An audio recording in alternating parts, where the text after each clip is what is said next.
I was unconscious after the accident. My son abandoned me at the hospital and vanished. 7 days later, he returned and asked with fake concern, "My father still hasn't been discharged." The nurse answered with a single sentence that froze him in shock. "Your father was discharged 4 days ago. He's already gone." What my son didn't know was that while he was trying to destroy me, I had been watching him and planning everything. And now I was going to teach him a costly lesson so he'd learn I'm not someone to mess with. Thank you for being here. Quick question, where are you watching from? Drop your location below. Now a disclaimer, this is a fictional story created for entertainment and insight. Any resemblance to real people or events is coincidental. But the message about trust betrayal and protecting yourself deeply meaningful. Let's begin. I am Patrick Sullivan. I'm 60 years old, and I need to tell you about the night everything changed. It was a cold, wet November night in Portland, the kind of night where the rain doesn't just fall, it hammers down, turning every road into a slick, black mirror. I was driving my silver sedan along Cornell Road, that narrow, winding stretch through the West Hills. I'd made that drive 100 times before. I knew every curve by heart, but that night my car had other plans. I approached a sharp bend and tapped the brake pedal. The way you're supposed to in wet conditions, light pressure, steady control. Nothing happened. I pressed harder. Still nothing. The pedal sank to the floor like it was made of air. My stomach dropped. The sedan kept sliding forward, tires skimming across the rain-slicked asphalt. I yanked the steering wheel. No response. The guardrail rushed toward me, metal gleaming in my headlights. Then the world flipped. The car smashed through the rail and plunged into the ravine. My body slammed forward. The airbag exploded in my face. Pain shot through my ribs, my head. Everything went white, then black, and then silence. I don't know how long I was out. Could have been seconds, could have been minutes. When I came to, everything was muffled and wrong. Blood dripped into my eye. My chest screamed with every breath. Through the shattered windshield, I saw headlights above me, bright, high-mounted, cutting through the rain. Someone had stopped. I heard a car door open, footsteps. Slow, steady. A figure appeared at the edge of the ravine, silhouetted against the headlights. Tall, broad-shouldered. It was Jordan, my son. Relief washed over me. Thank God. He'd help. He'd get me out. But Jordan didn't move. He stood there, hands in his pockets, staring down at the wreck, staring at me. He didn't shout, didn't rush down. He just watched. For what felt like forever. Finally, he pulled out his phone. I could barely hear him over the ringing in my ears. "Yeah, there's been an accident on Cornell Road. Single vehicle, driver's unconscious. You should send someone." His voice was calm, flat, like he was ordering a pizza. He hung up, looked at me one more time. Then he turned around, got back in his car, and drove away. The headlights disappeared, and I was alone in the rain. I don't remember much after that. The ambulance, the EMTs pulling me out of the wreck, the sirens. It's all a blur. The next thing I remember clearly is waking up in a hospital bed at Legacy Emmanuel, fluorescent lights burning into my eyes. A nurse was adjusting my IV. I tried to speak, but my throat felt like sandpaper. "Easy, Mr. Sullivan," she said gently. "You've been through a lot." "My son," I rasped. "Where's my son?" She hesitated, glanced at the door. "He brought you in," she said carefully. "Left your wallet at the front desk. Didn't sign any paperwork. Didn't stay. Didn't stay." Those two words echoed in my head long after she left the room. It wasn't until much later that I learned what Jordan did after he left the hospital. He didn't go home. He sat in his car in the parking lot, engine idling, rain drumming on the roof. It was 2 in the morning. The city was asleep. He pulled out his phone and opened his banking app. One transfer request, $6.8 million. From the Sullivan Family Trust Fund, the trust I'd built over decades. The one that was supposed to go to him eventually. He must have thought I was dead, or close enough that it didn't matter. He pressed submit. The system flagged it. Pending approval required. It needed a second signature. Mine. Jordan stared at the screen. Tried again. Same result. He swore under his breath, slammed his hand against the steering wheel. Tried a third time. Nothing. Finally, after 20 minutes of trying to force it through, he gave up, threw his phone onto the passenger seat, and drove off into the night. 7 days later, Jordan came back to the hospital. He walked through the front doors, wearing an expensive charcoal coat cashmere, tailored the kind that costs more than most people make in a month. His shoes clicked sharply on the polished floor as he approached the nurse's station. "I'm here to see Patrick Sullivan," he said smoothly. "Room 302. I'm his son." The nurse behind the desk looked up. It was Rachel Bennett, mid-30s, sharp-eyed, the kind of person who didn't miss a thing. She studied him for a moment, then glanced at her computer screen. Patrick Sullivan," she repeated slowly. "Yes, my father." Rachel's fingers paused over the keyboard. Then she looked back at him, her face completely neutral. "Your father was discharged 4 days ago." Jordan blinked. "What?" He checked himself out. "Day 2. "That's not possible," Jordan said, his voice rising slightly. "He was in critical condition. He couldn't just—" "He did," Rachel said calmly. Jordan stared at her. His jaw tightened. "Where did he go?" "I don't have that information." "You don't—" He stopped himself, forced a tight smile. "There must be some mistake." "There's no mistake, Mr. Sullivan." For a moment, Jordan didn't move. His hands gripped the edge of the counter. Then his face went pale. He straightened up, took a step back. "Fine," he said curtly. "Thank you." He turned and walked toward the exit, fast. His expensive coat fluttered behind him as he pushed through the automatic doors and disappeared into the gray Portland drizzle. Rachel Bennett stood at the nurse's station, arms folded, watching him go. She didn't move, didn't blink, just stood there, her sharp eyes tracking him through the glass doors until he vanished into the rain.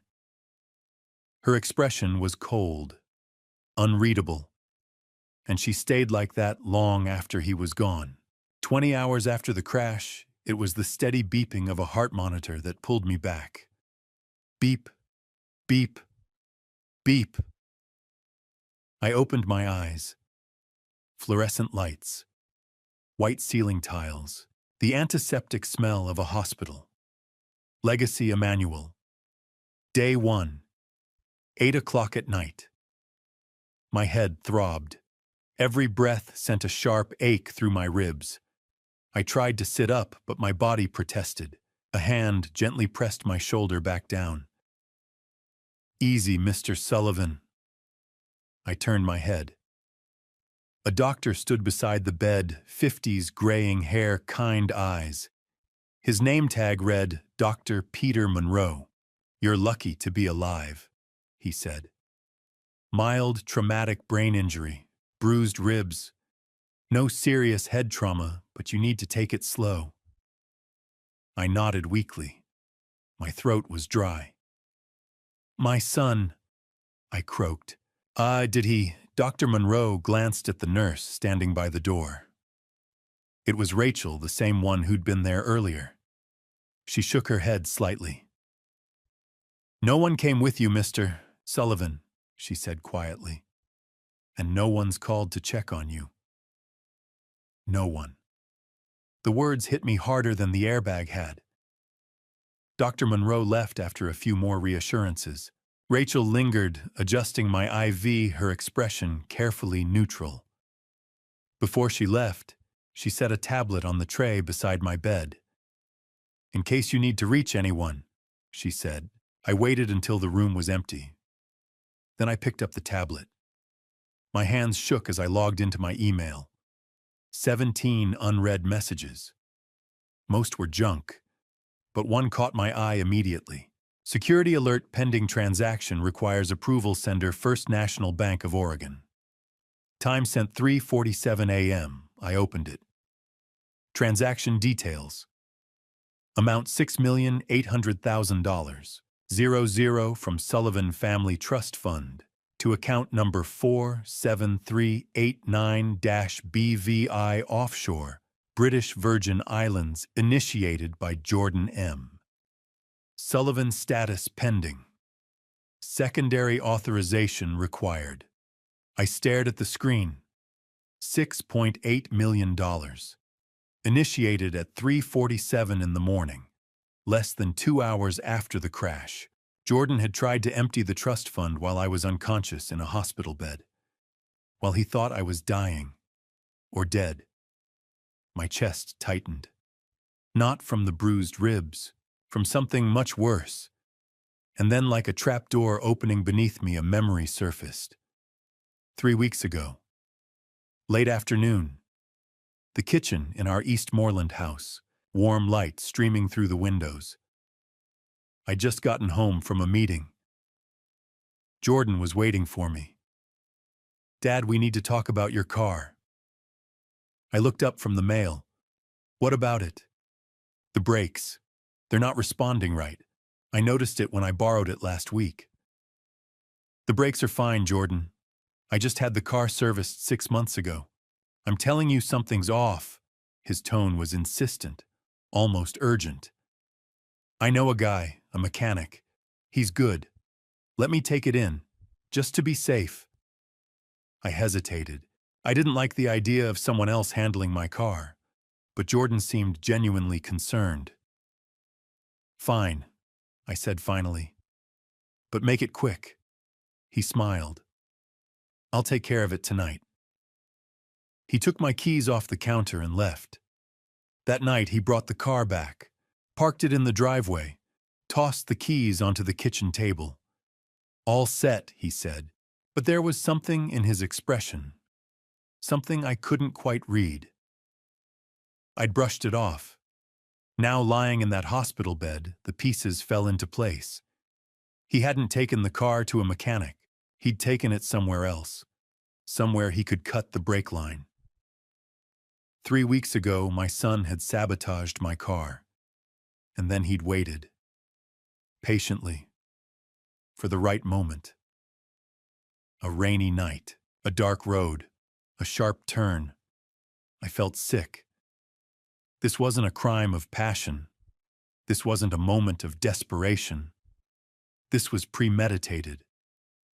Jordan had planned to kill me. I grabbed my phone from the bedside table. My hands were still shaking, but I managed to dial. It rang twice. "Patrick." Richard Wade's voice was sharp with concern. "Where the hell are you? I heard about the accident." Richard listened to me. My voice was steadier than I felt. "I need you to come to Legacy Emmanuel now. Don't tell anyone. And bring discharge papers." There was a pause. "Patrick, what's going on?" "Jordan tried to kill me." Silence. "I'll be there in 20 minutes, Richard said. I hung up. Then, with my heart pounding, I opened my banking app and navigated to the security settings for my home safe. The one in my office. The one that held legal documents, financial records, and the backup key to the trust fund accounts. The safe had a digital lock, remotely accessible. I changed the code. From 041285. Catherine's birthday to a random string of numbers Jordan would never guess. If he tried to get into that safe, he'd be locked out. At 10 o'clock, Richard arrived. He didn't ask questions. He just handled the paperwork, signed me out under a medical waiver, and walked me through a side exit to his car. We drove through the rain in silence. When we pulled up in front of Barbara Wells's modest house in the Woodstock neighborhood, Richard finally spoke. "What do you need me to do?" "Help me prove it," I said quietly.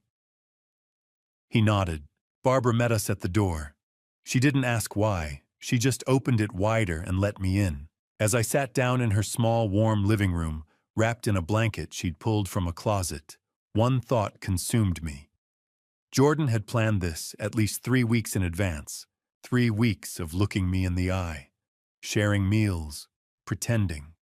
And the question that terrified me most wasn't why. It was how many other signs had I missed. It was 3 in the morning on day 2 when Richard pulled up in front of Barbara Wells's house. The Woodstock neighborhood was quiet. The rain had stopped, but the streets were still slick, reflecting the glow of streetlights. Barbara's house was a small craftsman bungalow, tucked between 2 larger homes with a narrow front porch and flower boxes that even in November looked cared for. Richard helped me out of the car. My ribs screamed with every movement, but I bit down and kept walking. Barbara opened the door before we reached it. She was 58, with silver-streaked hair pulled back in a loose bun and sharp, intelligent eyes that missed nothing. She'd been our neighbor in Eastmoreland for 15 years. She and Catherine had been close book club weekend gardening, long conversations over tea. She looked at me, then at Richard, and stepped aside without a word. "Come in," she said simply. Inside the house smelled like lavender and old books. She led us into a small living room with a worn couch, a brick fireplace, and shelves lined with novels and framed photographs. She gestured for me to sit. "I'll make tea," she said, disappearing into the kitchen. Richard sat across from me, his lawyer's mind already working. "Patrick, we need to talk strategy." I nodded, but I was exhausted. Every part of me hurt. Barbara returned with 3 mugs of chamomile tea and sat down in an armchair. She looked at me expectantly. "Tell me," she said. So I did. I told her everything. The crash on Cornell Road, the brake failure, Jordan standing at the edge of the ravine waiting before he called 911, the $6.8 million transfer attempt, the flashback to 3 weeks earlier when Jordan had taken my car to fix the brakes. Barbara listened without interrupting. When I finished, she set her mug down carefully. "Jordan's changed," she said quietly. I looked up. "What do you mean, about 2 years ago? You remember when he started dating that woman?" I frowned. "You mean, I don't know her name," Barbara said. "But I saw her a few times, always dressed expensively, always on her phone. She had this look, like she was calculating something." Richard leaned forward. "Did Catherine ever mention her?" Barbara's expression softened at Catherine's name. Catherine was worried. She said Jordan seemed different around her, more secretive, more reckless. My chest tightened. Catherine had noticed, and I'd missed it. "Do you know anything else about her?" Richard asked. Barbara shook her head. "Only that after she came into his life, Jordan started asking you for money more often. Catherine told me." Richard and I exchanged a glance. "We need evidence," Richard said, shifting back into lawyer mode. "2 things. First, the physical evidence, the brake line from the car. If it was cut, that's attempted murder. Second, financial motive. If Jordan's in debt, that explains the $6.8 million. I nodded slowly. "But if we go to the police now, Jordan will say I'm confused, traumatized, maybe even senile. He'll twist it." "Then we build the case first," Richard said firmly. "Airtight. So when we do go to the police, there's no room for doubt." Barbara stood and walked to the bookshelf. She picked up a framed photograph and handed it to me. It was Catherine, smiling, standing in her garden, hands covered in dirt, holding a basket of tomatoes. I stared at the photo, and something inside me broke. I'd been holding it together through the crash, the hospital, the revelation. But seeing her face, I couldn't anymore. Barbara gently took the photo back and set it on the shelf. She didn't say anything. She just rested a hand on my shoulder for a moment, then left the room. Richard cleared his throat. "Get some rest, Patrick. We'll figure this out." I slept for a few hours on Barbara's couch, but it was restless, full of fractured dreams. By the evening of day 3, I was awake and clear-headed again. Barbara had set up her spare bedroom with a small desk and her old laptop. I sat down and logged into my home security system. I'd installed cameras 2 years ago after a string of break-ins in Eastmoreland. 4 cameras: front door, back door, office, and garage. I pulled up the live feed, and there he was, Jordan. He was in my office, my house, standing in front of the wall, safe. I leaned closer to the screen, my pulse pounding. He was trying different combinations on the digital keypad. His face was tight with frustration. He tried once, twice, 3 times. Nothing. He slammed his fist against the safe. Tried again, still locked. Then he stepped back and kicked it. Hard. The metal didn't budge. "Damn it!"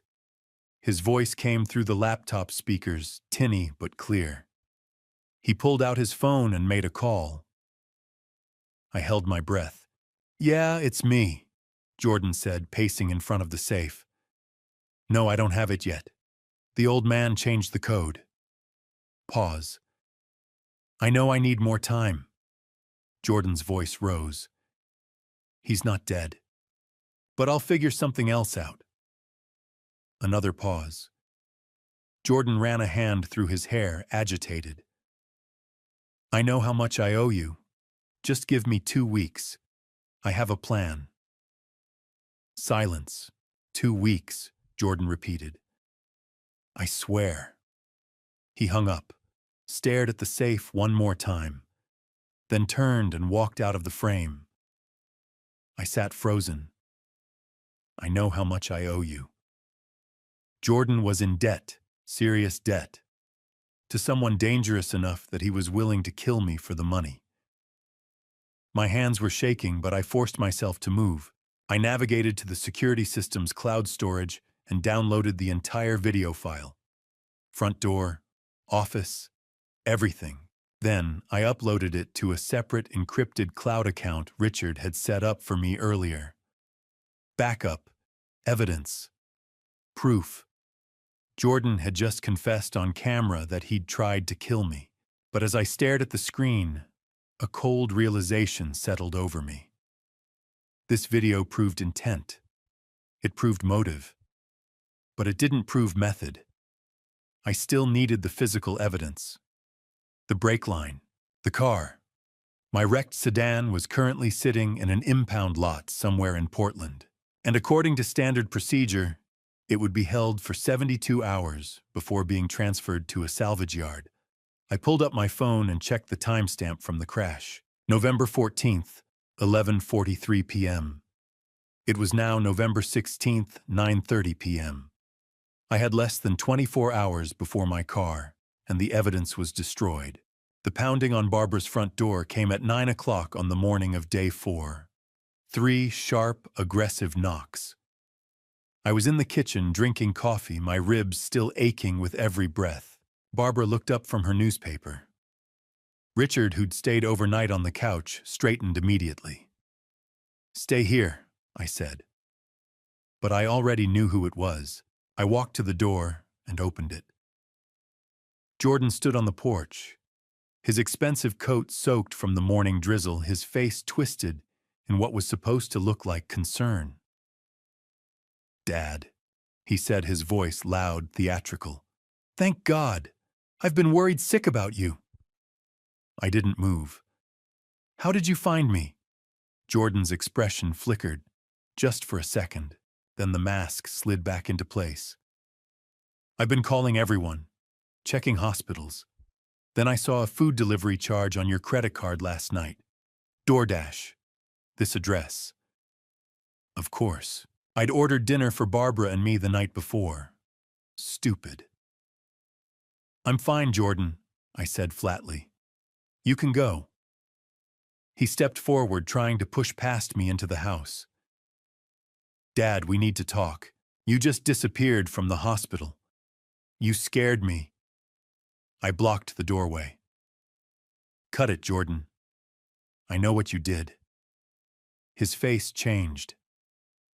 The fake concern melted away, replaced by something colder, harder.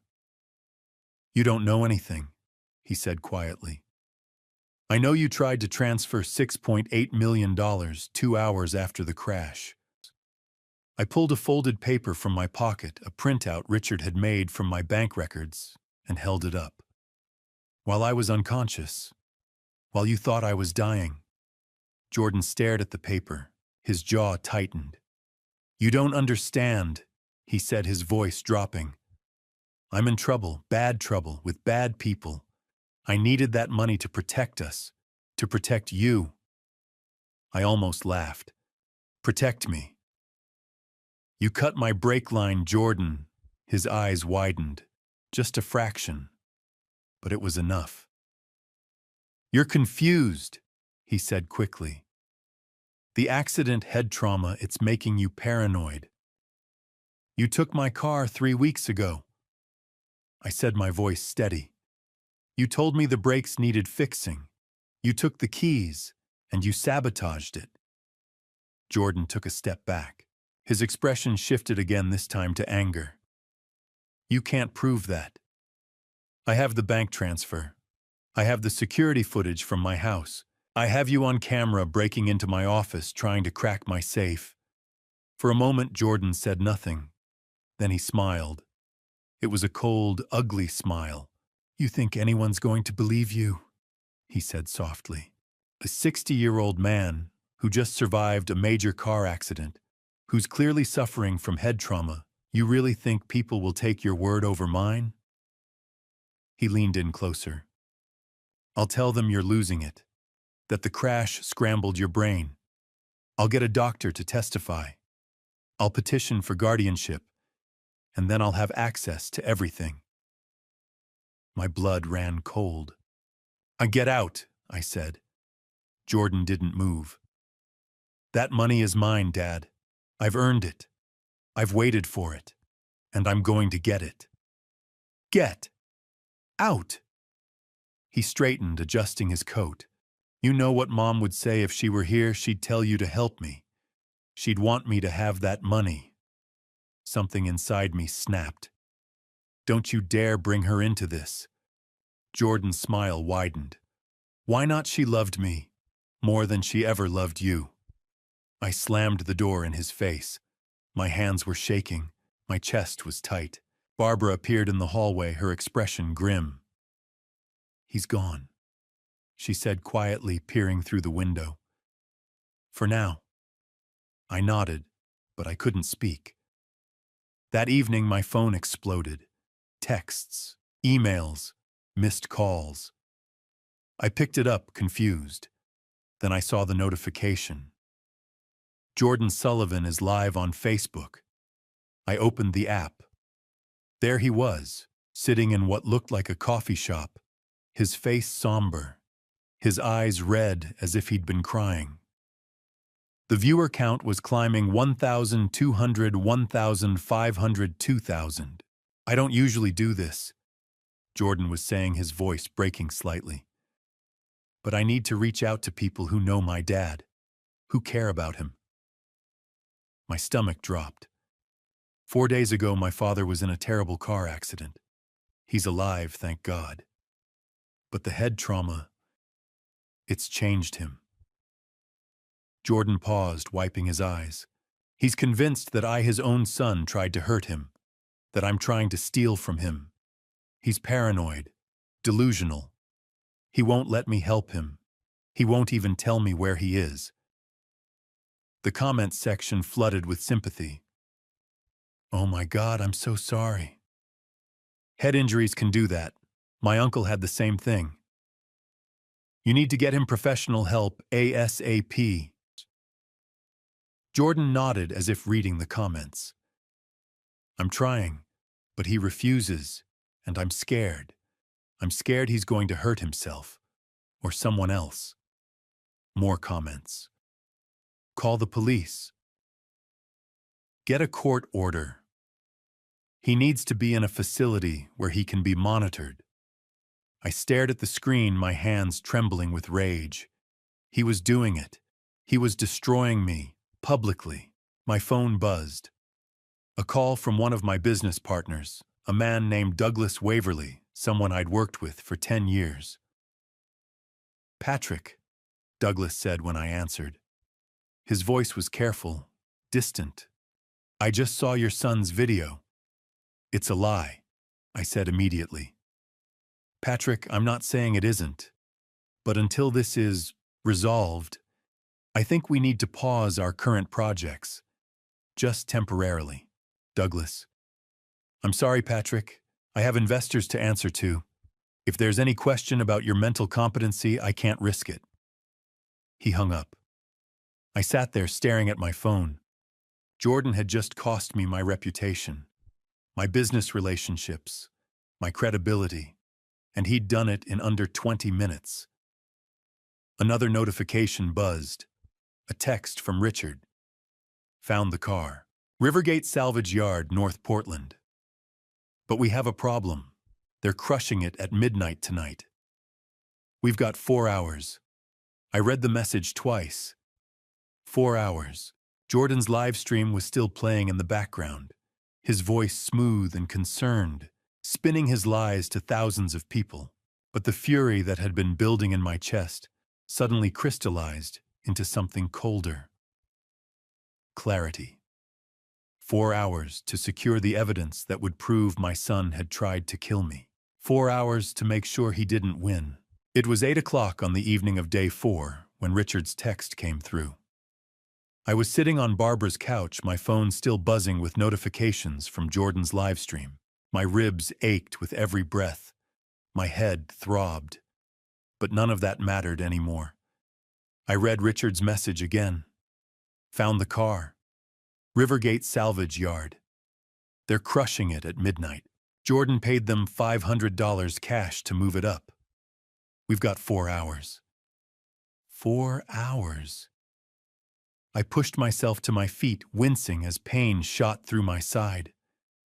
Barbara looked up from her book. What's wrong? We need to go, I said. Now. Before we left, I made one more call. It rang 4 times before going to voicemail. Detective Aaron Brooks, Portland Police Bureau. Leave a message. I took a breath. Detective Brooks, my name is Patrick Sullivan. I was in a single-vehicle accident on Cornell Road 7 days ago. I have reason to believe it wasn't an accident. I have evidence that someone sabotaged my car. I'll be coming to the station tomorrow morning with documentation. Please call me back. I left my number and hung up. Richard arrived 10 minutes later. He'd brought a toolbox, flashlights, bolt cutters, heavy-duty gloves, and a hacksaw. You sure about this? He asked as we climbed into his car. I'm sure. We drove north through the rain toward the industrial district along the Willamette River. Rivergate was a desolate stretch of warehouses, shipping yards, and scrap metal operations, the kind of place where things went to disappear. At 10:30 p.m., we pulled up half a mile from the salvage yard and parked on a side street. Richard handed me a flashlight and a pair of gloves. Stay close. Stay quiet. We walked along the edge of the chain-link fence until we found a section partially hidden by overgrown blackberry bushes. Richard pulled out the bolt cutters and snipped through the links one by one until there was a gap wide enough to squeeze through. My ribs screamed as I crouched and crawled under the fence. I bit down hard, tasting blood, but kept moving. Inside the yard was a graveyard of twisted metal and shattered glass. Rows and rows of wrecked cars stacked 3 high and some places stretched out under flickering floodlights. There. Richard whispered, pointing. In the far corner near a massive hydraulic car crusher I saw it. My silver sedan. The front end was crumpled. The windshield shattered, but it was still intact. We made our way over, stepping carefully around oil slicks and broken glass. My heart was pounding. Every sound felt too loud. When we reached the car, I stopped. This was it. The moment of truth. I'll keep watch, Richard said. You get under. I nodded. Getting down on my back was agony. My ribs felt like they were on fire, but I gritted my teeth, lay flat on the cold, wet ground, and slid myself under the car. The beam of my flashlight cut through the darkness, illuminating the undercarriage. Oil, rust, twisted metal, and then I saw it. The brake line. It ran along the driver's side, a thin rubber hose reinforced with metal braiding. But about 2 feet from the master cylinder, there was a clean, deliberate cut. Not a tear, not a rupture from the impact. A cut. Sharp, precise. Made with a blade. I stared at it, my breath catching. This wasn't wear and tear. This wasn't an accident. This was premeditated murder. Patrick. Richard's voice was urgent. You okay? I found it, I said hoarsely. Take pictures. Every angle. Richard crouched beside me and aimed his phone camera under the car. The flash lit up the brake line in stark detail. He took a dozen shots, close-ups, wide angles, reference points. Now cut a section, I said. We need a sample. Richard pulled out the hacksaw and carefully sawed through the brake line about 6 inches on either side of the cut. He wrapped the piece in a plastic bag and stuffed it into his jacket pocket. Done, he said. Let's go. We started back toward the fence, and then we heard it. Footsteps, heavy boots on gravel. Hey, who's there? A security guard flashlight swinging in our direction. Run, Richard hissed. We bolted. Pain exploded in my side as I ran, but I didn't stop. We reached the gap in the fence, squeezed through, and kept going until we hit Richard's car. He started the engine and pulled away, tires screeching just as the guard reached the fence line. We didn't speak until we were back on the main road. That was too close, Richard said, his knuckles white on the steering wheel. We got it, I said, breathless. That's all that matters. At 5:30 a.m. on day 5, we walked into the Portland Police Bureau's North Precinct. Detective Aaron Brooks was waiting.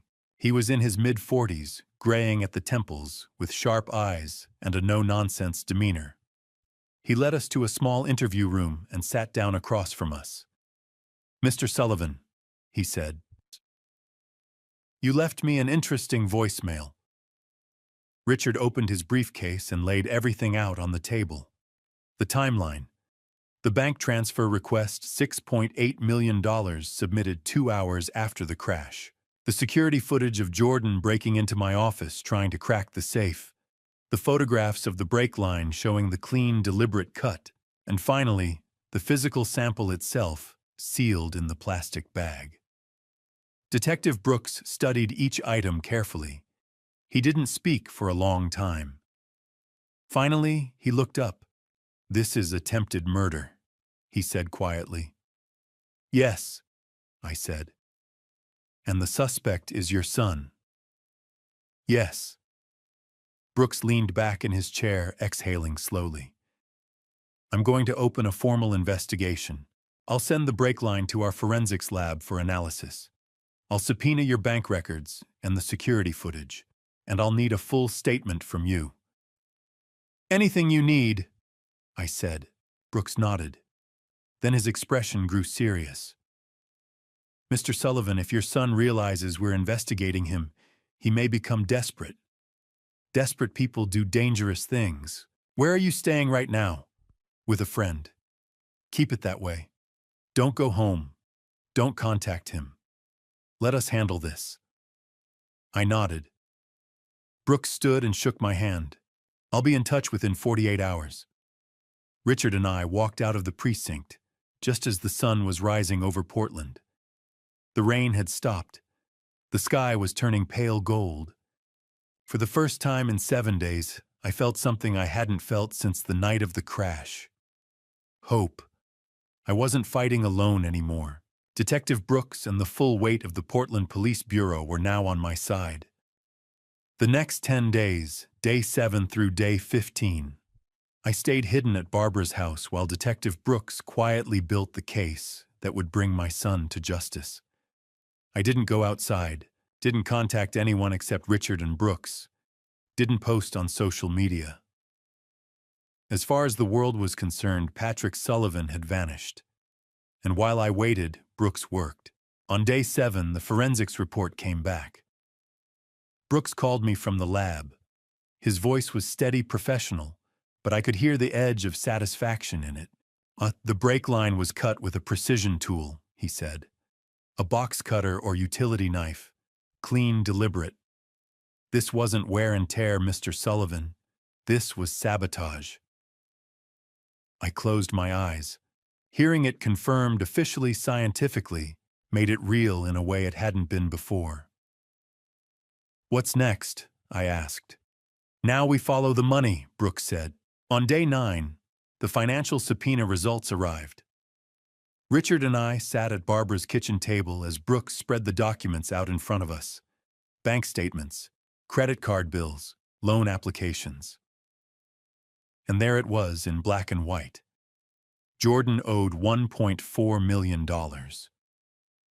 Gambling debts. Brooks said, tapping one of the pages. He's been borrowing from loan sharks, unlicensed lenders operating out of underground poker clubs in southeast Portland. The kind of people who don't take no for an answer. I stared at the numbers.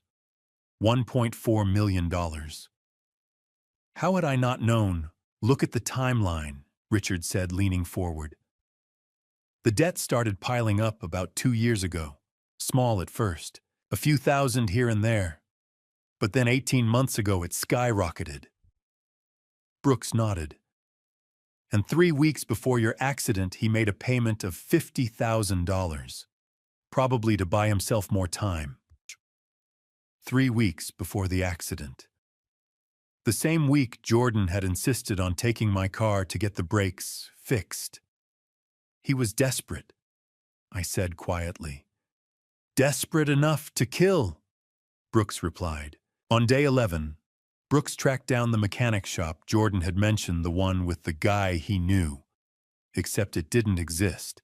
The address Jordan had given me led to an abandoned garage in North Portland. No business license. No registered employees. Just a rundown building with boarded-up windows and a rusted chain-link fence. Brooks sent a team to sweep the place. They found tire tracks, oil stains, evidence that someone had been working there recently. But the owner, if there ever was one, had disappeared 2 weeks before the crash. Ghost shop? Brooks said when he called to update me. Whoever Jordan was working with, they're long gone. Do you think they'll come back? I asked. Not if they're smart, Brooks said. But we'll keep an eye on it. By day 13, Brooks had compiled everything into a formal case file. Forensic evidence, financial records, security footage, witness statements. But he wasn't ready to arrest Jordan yet. We need him to make a mistake. Brooks explained when he came to Barbara's house to brief us. Right now he thinks he's getting away with it.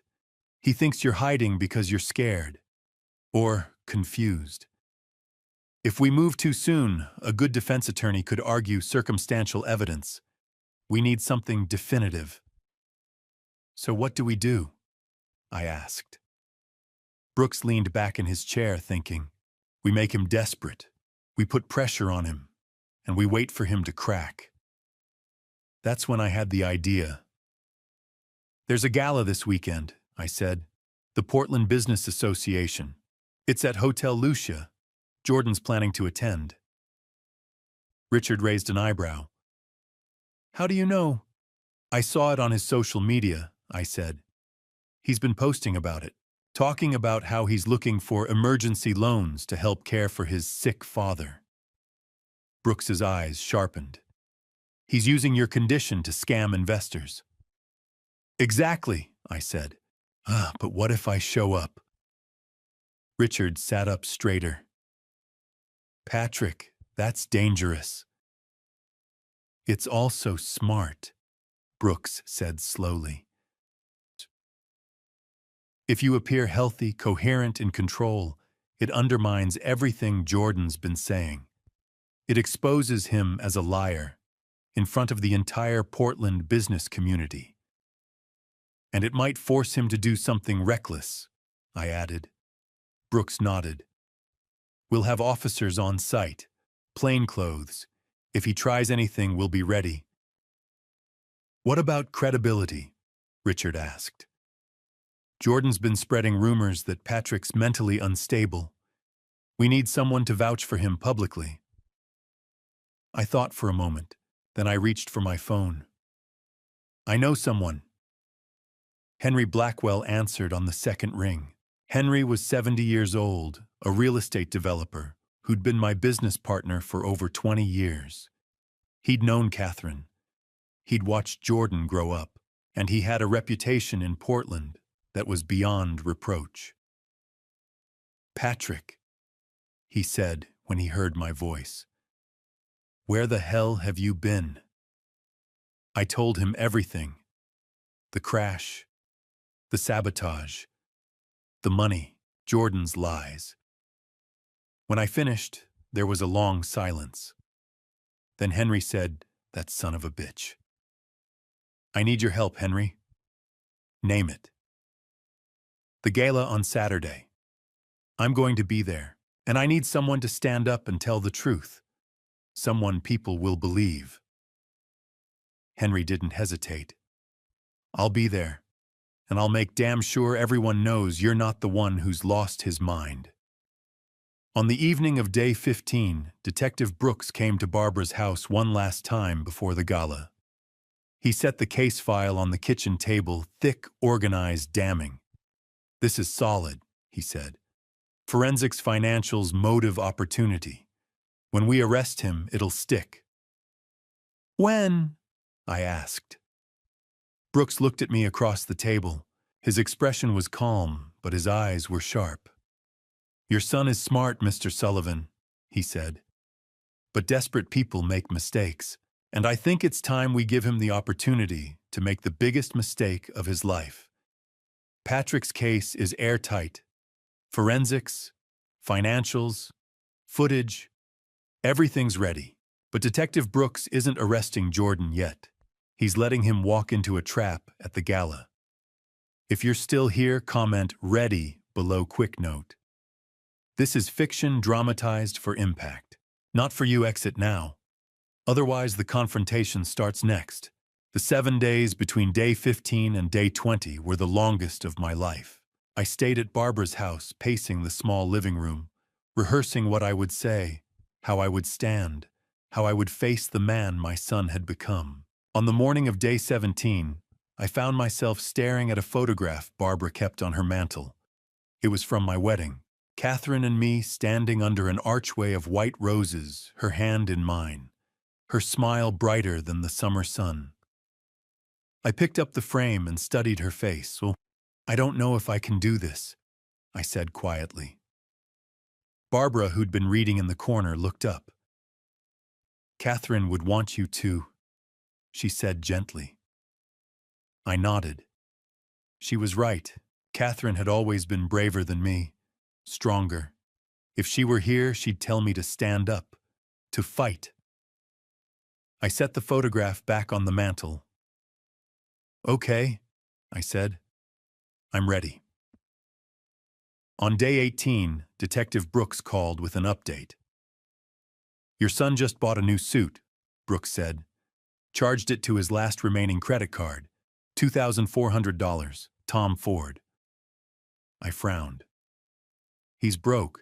Why would he? Because he's putting on a show, Brooks said. He's been posting on social media all week, talking about how he's about to close a major investment deal to help care for his ailing father. He's setting the stage. For what? For one last con, Brooks said.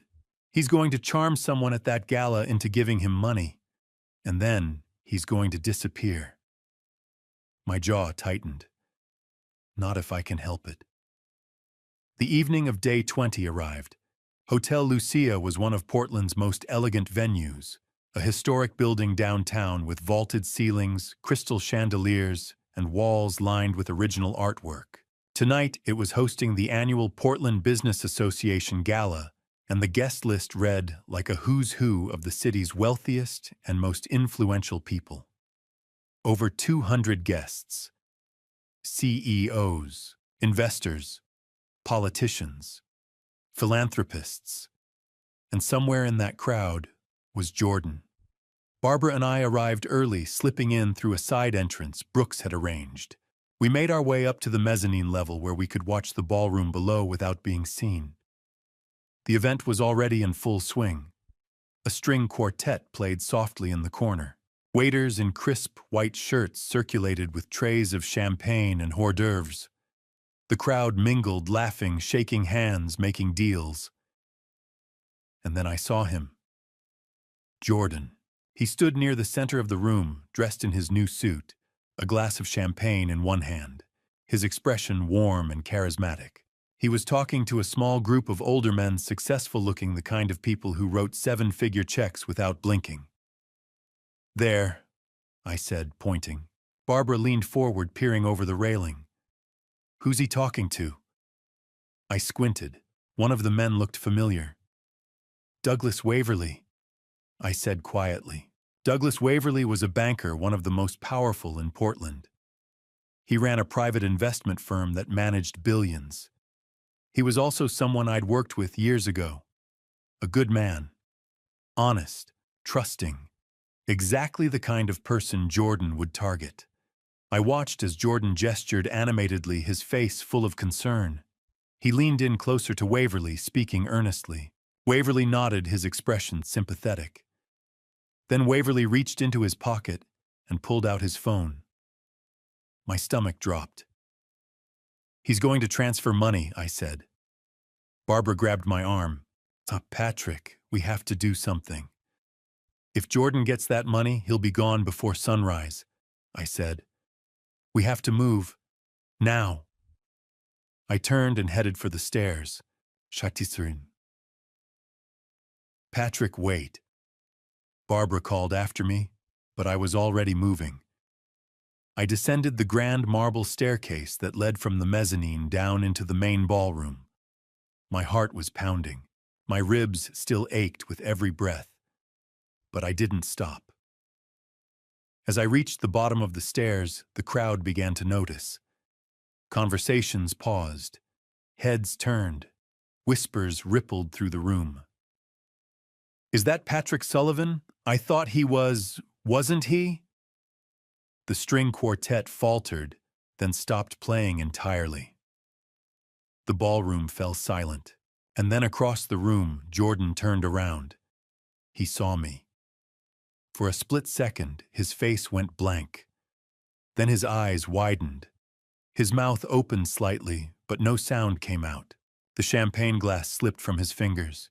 It fell, slowly, tumbling end over end through the air, the crystal catching the light from the chandeliers above, refracting it into 1,000 tiny rainbows.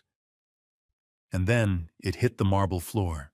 The sound was sharp, violent, like a gunshot cutting through the silence. Champagne exploded across the polished stone. Shards of glass scattered in every direction. The string quartet went completely silent. The waiters froze mid-step. Every conversation in the room died. And suddenly, 200 of the wealthiest, most powerful people in Portland turned as one to stare at us. Father and son, standing 20 feet apart in the center of the ballroom. After 3 weeks filled with lies, manipulation, attempted murder, and betrayal, The shattered champagne glass glittered on the marble floor between us like broken promises. Jordan stood frozen, his face pale, his eyes darting around the silent ballroom. 200 people stared, waiting. I took a step forward. Jordan's expression shifted. The panic melted away, replaced by something rehearsed. He opened his arms and rushed toward me. "Dad, oh my God, Dad, I've been so worried." I held up my hand. He stopped. "Don't," I said quietly. The crowd leaned in, sensing something was wrong. Jordan tried again, his voice breaking. "Dad, please, you need help. The accident, it's affected you." "I'm fine, Jordan," I said, my voice carrying across the silent ballroom. "In fact, I've never been more clear-headed in my life." Murmurs rippled through the crowd. Jordan's smile faltered. "Dad, you're confused." "3 weeks ago, you cut the brake line on my car," I said. "You stood at the side of Cornell Road and watched me crash. You waited before calling 911. And while I was unconscious in the hospital, you tried to transfer $6.8 million from my trust fund." The room exploded in whispers. Jordan's face went white. "That's not Dad, you're sick. You don't know what you're saying." "I have forensic evidence," I continued. "I have financial records. I have security footage of you breaking into my office trying to steal from my safe. And I have the Portland Police Department building a case against you for attempted murder and fraud." The whispers turned into shocked exclamations. Jordan took a step back, shaking his head. No, this is insane. He's been traumatized. He doesn't. Patrick is telling the truth." The voice came from the side of the room. Henry Blackwell stepped forward.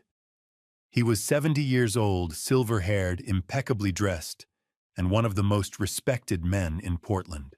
When he spoke, people listened. "I've known Patrick Sullivan for over 20 years. Henry said, his voice calm and authoritative. "I've reviewed the evidence he's provided, the forensic reports, the financial subpoenas, the security footage. Patrick is not confused. He's not ill. He is the victim of a calculated and vicious crime committed by his own son." The room went silent again. Henry turned to face the crowd. "As of this moment, I am formally notifying everyone here that any financial dealings with Jordan Sullivan are invalid. Any loans, any investments, any agreements, they are fraudulent and will not be honored." Douglas Waverly, still holding his phone, slowly put it back in his pocket. He looked at Jordan with disgust and walked away. One by one, the other investors did the same. Jordan stood alone in the center of the ballroom, surrounded by broken glass and broken lies.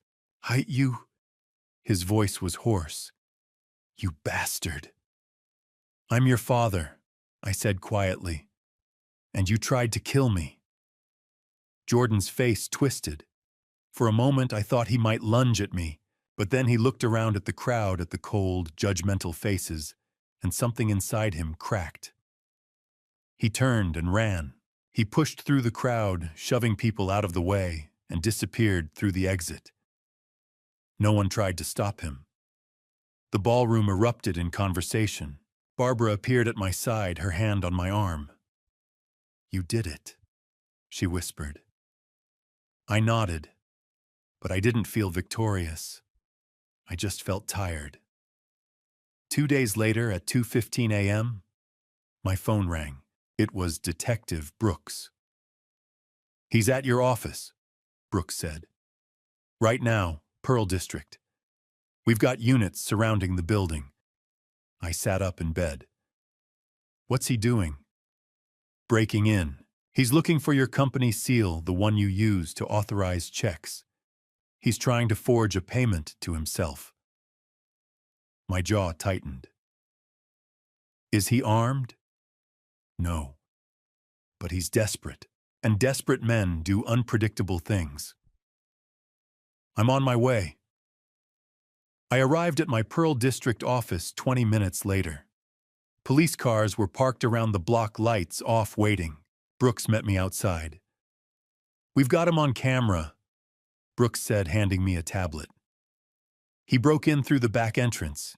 He's in your office right now." I looked at the screen. There was Jordan standing in front of my desk, rifling through drawers, his face tight with panic. "When do we move?" I asked. "Now," Brooks said.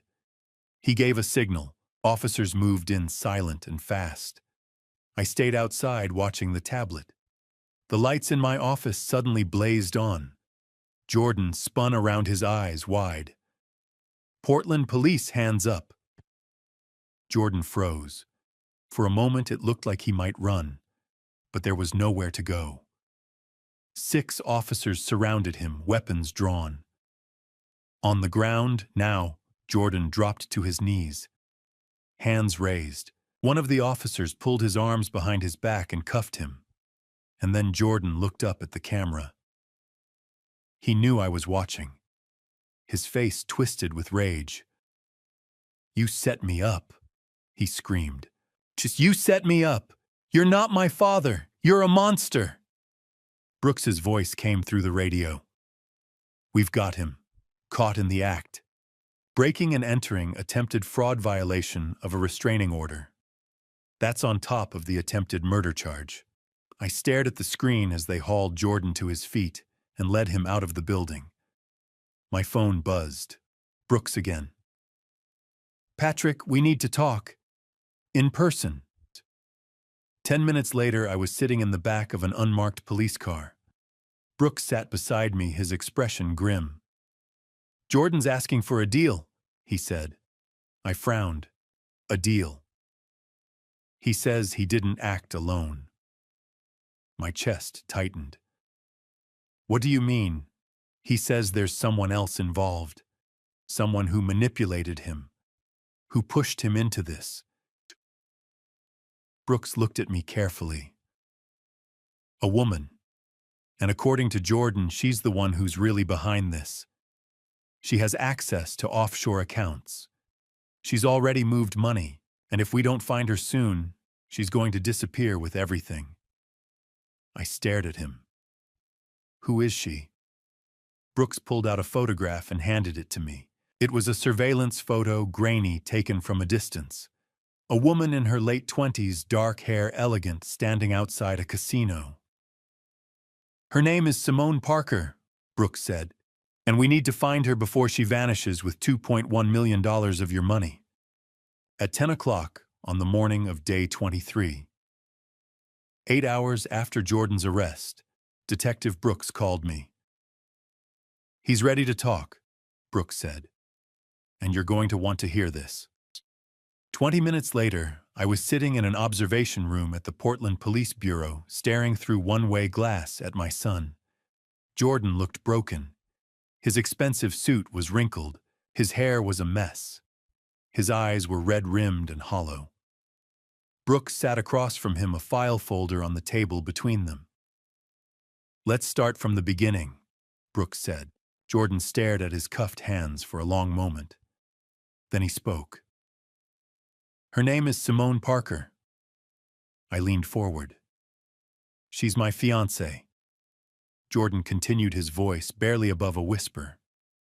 "Or, I thought she was." Brooks opened the file and pulled out a photograph, the same surveillance photo he'd shown me the night before. The woman with dark hair and calculating eyes. "Tell me about her," Brooks said. Jordan exhaled shakily. "I met her 2 years ago, at a poker club in Southeast Portland. She was beautiful, smart.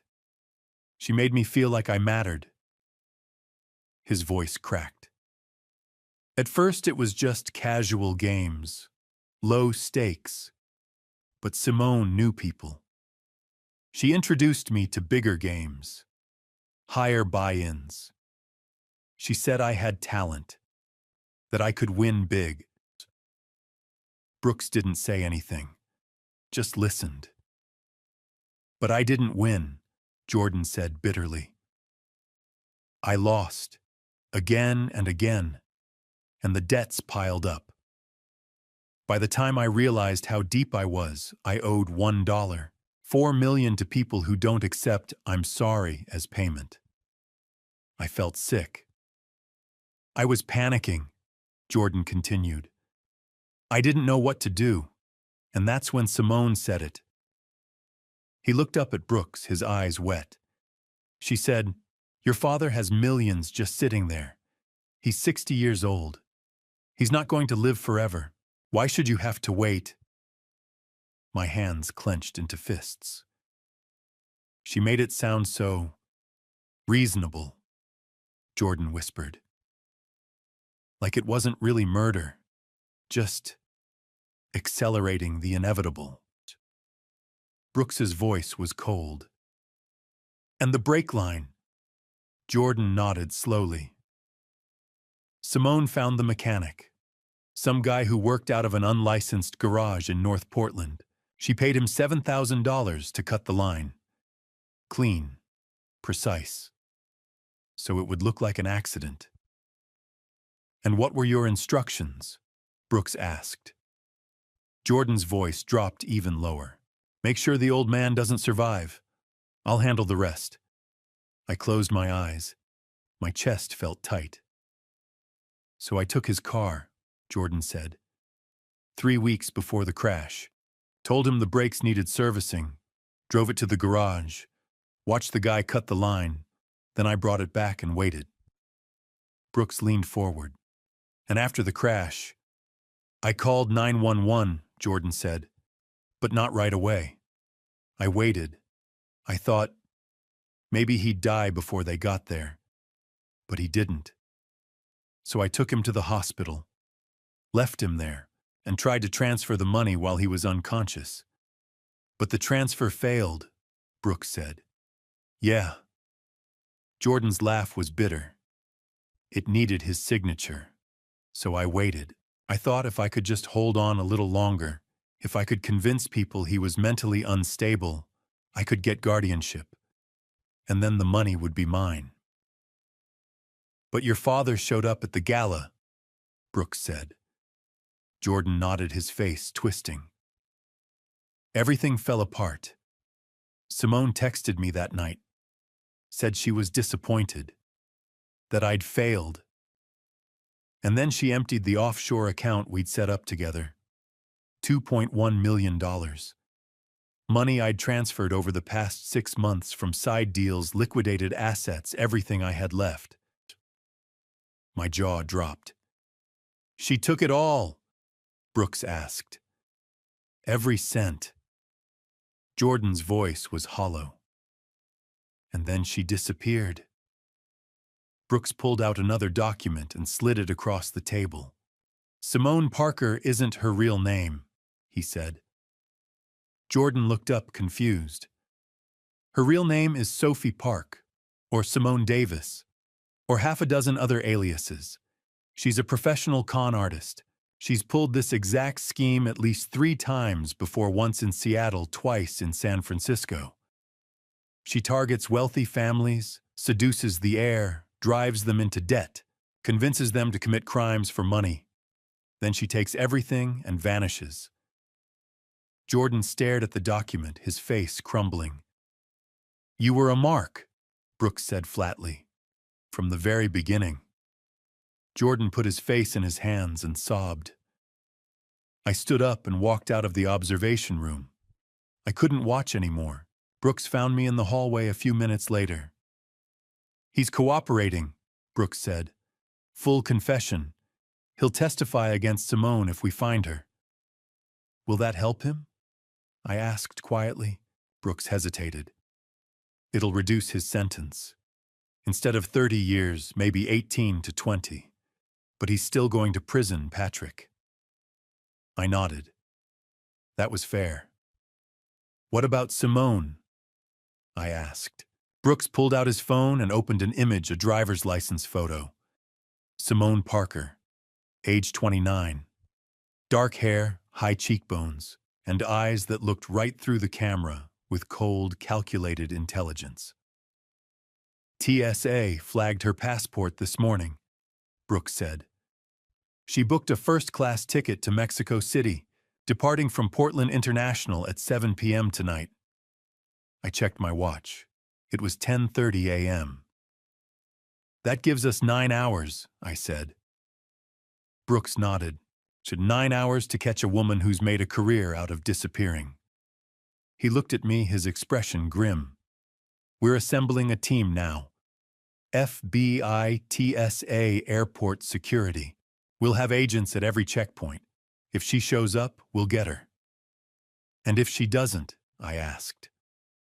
Then she's gone, Brooks said. And so is your $2.1 million.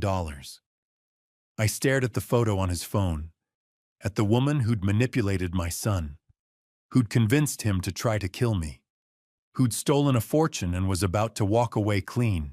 Let's make sure that doesn't happen, I said. The 9-hour countdown began at 10:30 a.m., and we had one destination, Portland International Airport. Detective Brooks made the calls. Within an hour, we had a task force assembled, Portland PD, TSA, and the FBI. The FBI agent in charge was Marcus Rivera, a sharp-eyed man in his early 40s who specialized in interstate fraud cases. He met us in Brooks's office and laid out the plan. Simone Parker, or Sophie Park, or whatever name she's using today, has already checked in online, Rivera said, pulling up her flight details on his laptop. First-class seat. Gate C7. Departure at 7 p.m.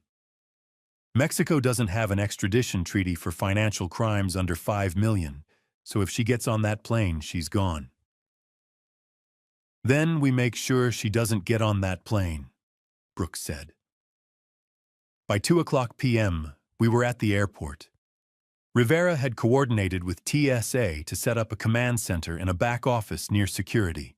Monitors lined the walls showing live feeds from dozens of cameras throughout the terminal. We've flagged her passport, Rivera said. The moment she tries to go through security, we'll know. I stood behind him, watching the screens. My heart was pounding. At 4:15 p.m., one of the TSA agents spoke up. We've got her. Security checkpoint concourse C. Rivera pointed at the monitor. There. And there she was. Simone Parker walked through the security scanner with the casual confidence of someone who'd done this 100 times. She wore a tailored cream blazer, designer jeans, and oversized sunglasses. Her dark hair was pulled back in a sleek ponytail. She looked like any other wealthy traveler heading to a vacation destination. She collected her carry-on bag from the conveyor belt, slipped her shoes back on, and walked toward the concourse. She's through security, Rivera said into his radio. All units move into position. Do not engage until she reaches the gate. I repeat, do not engage. We watched on the monitors as she strolled through the terminal. She stopped at a bookstore, bought a magazine, checked her phone. Then she walked into a bar near gate C7 and sat down. Is she serious? Brooks muttered. Simone ordered a glass of white wine. She sipped it slowly, scrolling through her phone, completely at ease. She thought she'd won. At 6:30 p.m., 30 minutes before boarding, Simone finished her wine, left a generous tip, and walked toward gate C7. All units stand by, Rivera said. I watched the monitor as she approached the gate. The boarding area was crowded with passengers waiting to board the Mexico City flight. Simone stood near the window, looking out at the tarmac, her carry-on bag at her feet. Wait for it, Rivera murmured. The gate agent's voice came over the loudspeaker. We will now begin boarding Flight 739 to Mexico City. First-class passengers, please proceed to the gate. Simone picked up her bag and walked toward the boarding line. Now, Rivera said. 4 FBI agents in plainclothes moved in from different directions, closing in on her. Simone must have sensed something, because she paused. Her head turned slightly, scanning the crowd. And then she saw them. For a split second, her mask slipped. Her eyes widened, her body tensed. Then she bolted. She dropped her carry-on bag and ran toward the restrooms, shoving past passengers. "She's running," Rivera barked into his radio. "Cut her off." 2 agents were already there, blocking the restroom entrance. Simone skidded to a halt. She spun around looking for another exit, but the other 2 agents were right behind her. "Simone Parker, FBI, hands where I can see them." She froze. For a moment I thought she might try to run again, but then her shoulders sagged. Slowly she raised her hands. One of the agents stepped forward and cuffed her. The terminal erupted in murmurs. Passengers pulled out their phones, recording the scene. Rivera gestured to me. "Come on." We walked down to the gate. By the time we arrived, Simone was standing between 2 agents, her wrists cuffed behind her back. She saw me coming, and she smiled. It was cold, calculating, not a trace of fear or shame. "You must be Patrick," she said, her voice smooth and unbothered. "Jordan talked about you a lot." I stopped a few feet away from her, my hands clenched at my sides. "You almost killed me," I said quietly. "For money." Simone tilted her head as if considering the accusation. Then she shrugged. "It wasn't personal," she said. "Just business." I stared at her. Like business. "You manipulated my son. You drove him into debt. You convinced him to murder me. And you stole millions." "I didn't steal anything," Simone said calmly. "Jordan gave me that money, willingly, desperately, because he thought it would save him. You lied to him." "I told him what he wanted to hear," she corrected. "There's a difference." Rivera stepped forward. "Simone Parker, you're under arrest for wire fraud, conspiracy to commit murder, extortion, and interstate racketeering. You have the right to remain silent." "I know my rights," Simone said, cutting him off. She looked back at me, her smile widening slightly. "You think this is over? You think catching me changes anything?" "You're going to prison," I said. "For a few years, maybe," she said. "And then I'll get out. And I'll do it again. Because there's always another Jordan. Another desperate, weak man who thinks he deserves more than he's earned. And I'll be there to take advantage of him." Her voice was so matter-of-fact, so devoid of remorse. "You're a monster," I said. Simone laughed, a soft, bitter sound. "No, I'm a businesswoman. Monsters kill for pleasure. I do it for profit." Rivera nodded to the agents. "Get her out of here." They led her away through the crowded terminal, her hands cuffed behind her back. Passengers stared. Some whispered. Some took photos. And Simone walked through it all with her head held high, as if she were walking a red carpet instead of being arrested. Just before they reached the exit, she looked back at me one last time. Her eyes were cold, empty, and utterly unafraid. And in that moment, I realized something. To women like Simone Parker, getting caught wasn't a failure. It was just a temporary setback in an endless game of deception. She'd done this before, in Seattle, in San Francisco, and probably a dozen other cities I didn't know about. And if she ever got out, she'd do it again. Because for people like her, there was no guilt, no conscience, just calculation. Brooks came up beside me as we watched the agents take her away. "We got her," he said quietly. I nodded. "Yeah, we did." But as I stood there in the middle of the crowded terminal watching Simone disappear through the exit doors, I didn't feel relief. I felt something else. A deep, unsettling realization that the world was full of people like her. People who saw other human beings not as individuals, but as opportunities, as targets. And no matter how many we caught, there would always be more. Simone's caught. Jordan's locked up. Justice served right. But Patrick realizes something unsettling: there will always be more predators like her.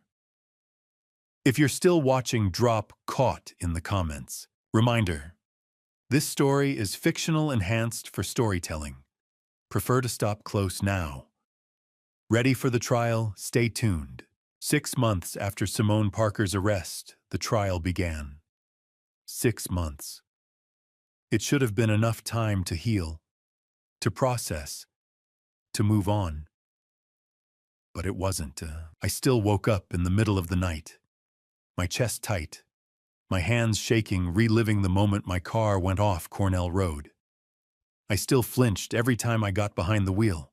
I still saw Jordan's face in my nightmares, standing at the edge of that ravine, watching me bleed. Post-traumatic stress disorder, the therapist called it. I just called it exhaustion. Barbara had been patient with me. She'd let me stay at her house for 3 months while I figured out where to go next. Richard handled the legal paperwork, selling the Eastmoreland house, liquidating assets, setting up a new living arrangement in Lake Oswego. Detective Brooks checked in every few weeks to update me on the case. And through it all, I waited. Waited for the trial. Waited to face my son and the woman who'd tried to destroy us both. Jordan had taken a deal.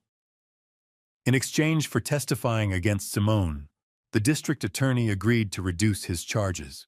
Instead of life in prison for attempted murder, Jordan would serve 18 to 20 years with the possibility of parole. It still felt like mercy he didn't deserve, but the DA needed his testimony. Simone Parker had refused every plea deal. She was going to trial. And without Jordan's cooperation, the case against her would be harder to prove, so Jordan would testify. And I would have to sit in that courtroom and listen to him explain how he'd tried to kill me.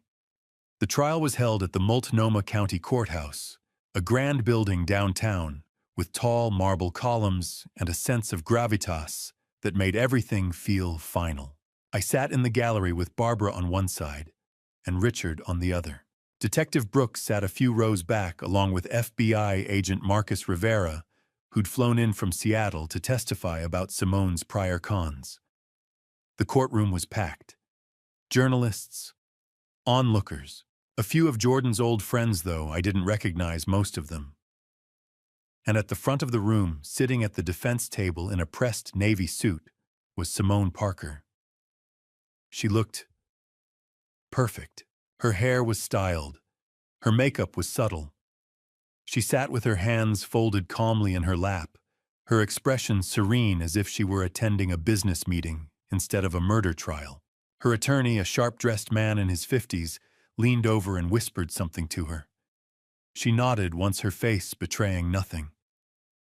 I hated how composed she was. The prosecutor, a woman named Julia Martinez, stood and called the first witness. The state calls Jordan Sullivan. A door at the side of the courtroom opened, and my son walked in.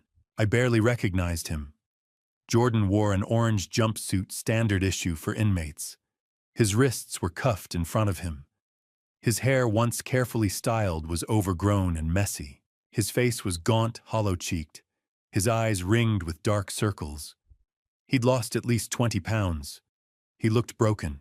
A bailiff led him to the witness stand, removed the cuffs, and stepped back.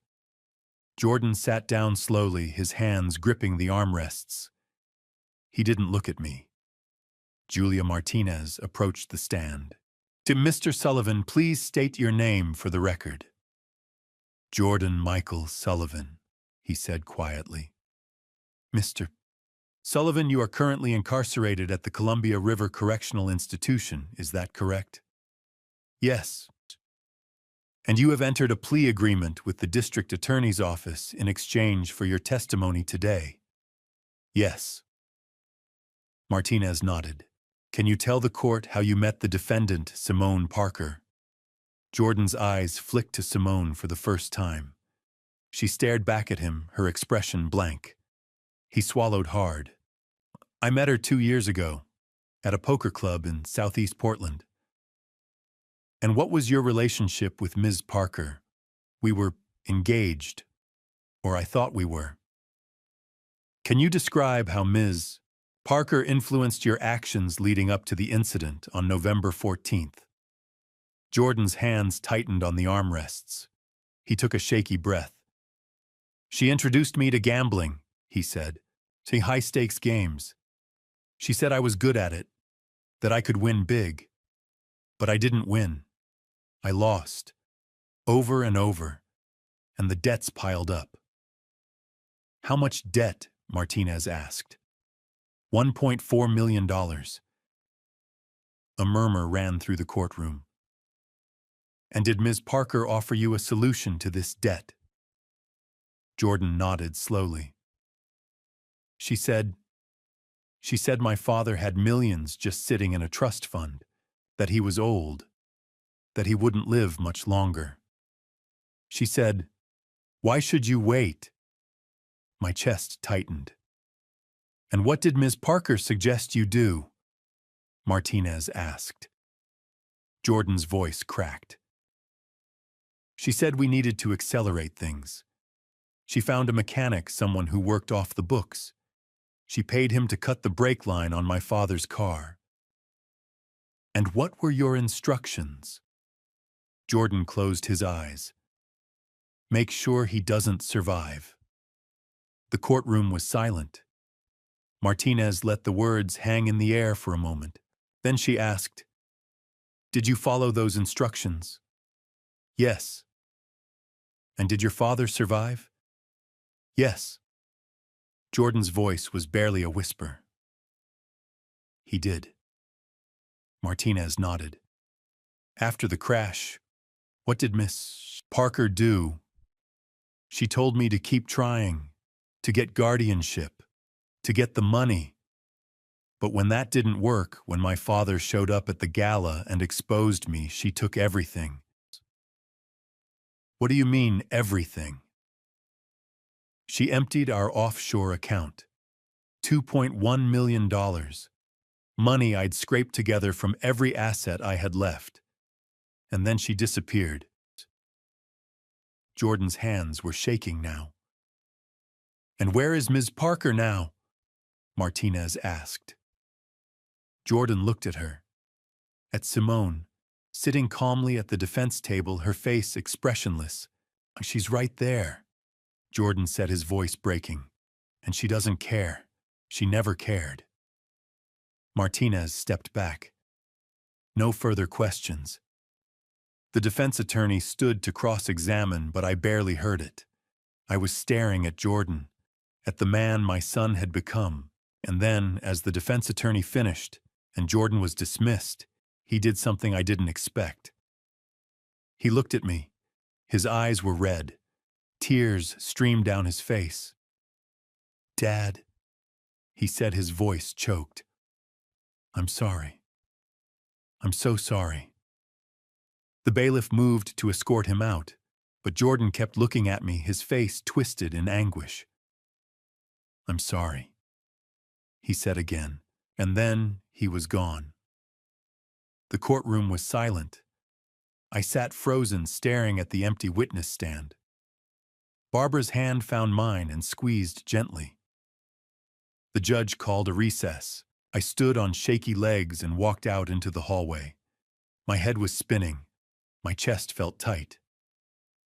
I leaned against the marble wall, trying to breathe. Richard appeared beside me. "Patrick, are you okay?" I didn't answer, because I wasn't okay. I'd spent 6 months preparing for this trial. 6 months convincing myself that I could face Jordan, that I could listen to him confess, that I could watch him be held accountable. But seeing him up there, gaunt, broken, crying, it wasn't what I'd expected. He'd tried to kill me, but he was still my son. And tomorrow I would have to stand in that same witness box and tell the court in detail how the man I'd raised had tried to erase me from existence. I raised my right hand and swore to tell the truth, the whole truth, and nothing but the truth. And then I looked directly at Simone Parker. She stared back, her face expressionless, as if this were all just a minor inconvenience. Prosecutor Julia Martinez approached the witness stand. "Mr. Sullivan, can you tell the court what happened on the night of November 14th? I took a breath. I was driving home on Cornell Road. It was raining. I approached a sharp curve and pressed the brake pedal. I paused. Nothing happened. What do you mean, nothing happened? The brakes didn't work, I said. I pressed harder. Still nothing. The car slid off the road and went over the embankment. And then I lost consciousness. When I came to, I saw headlights above me. Someone had stopped. It was my son, Jordan." Martinez nodded. "What did Jordan do?" "He stood there," I said quietly, "at the edge of the ravine, just watching me for a long time. Then he made a phone call, and then he left." Murmurs ran through the courtroom. "And after the crash, Mr. Sullivan, what happened next?" "I woke up in the hospital. A nurse told me that Jordan had brought me in but hadn't stayed. Later, I discovered that while I was unconscious, someone had attempted to transfer $6.8 million from my trust fund." "Who made that transfer request?" "Jordan." "And where was that money supposed to go?" I looked at Simone. "To an offshore account, one that Jordan shared with Simone Parker." Martinez walked over to the evidence table and picked up a document. "Your Honor, I'd like to enter Exhibit 17 bank records showing multiple transfers totaling $1 million from Jordan Sullivan's accounts into an account registered under the name Simone Parker, also known as Sophie Park." The judge nodded. "So entered." Martinez handed me the document. "Mr. Sullivan, can you identify this?" I scanned the pages. Dates, amounts, account numbers. "Yes," I said. "These are transfers Jordan made over the course of 6 months. All of them went to Simone." "Thank you, Mr. Sullivan." Martinez stepped back. "Your witness." Simone's defense attorney, a slick man in an expensive suit, stood and approached the stand. "Mr. Sullivan, isn't it true that your son acted alone? That Ms. Parker had no knowledge of his plans?" "No," I said firmly. "That's not true." "How can you be sure?" "Because Jordan told me. He told the police. He told this court. Simone Parker orchestrated everything. She introduced him to gambling. She drove him into debt. She found the mechanic who cut my brake line, and when the plan failed, she took the money and ran." The defense attorney frowned. "But you have no direct evidence linking Ms. Parker to the sabotage of your vehicle, do you?" "I have Jordan's testimony. I have the financial records. And I have this." I pulled out my phone and opened a saved email, one I'd received from Detective Brooks 2 weeks before the trial. "This is a text message recovered from Jordan's phone, sent by Simone Parker the night before the crash." Martinez stood. "Objection, Your Honor. This evidence wasn't disclosed." "It was disclosed," the defense attorney snapped. "3 days ago." The judge waved them both down. "Overruled. Continue." I read the message aloud. "Tomorrow night, Cornell Road. Make sure he doesn't survive. I'll handle the rest."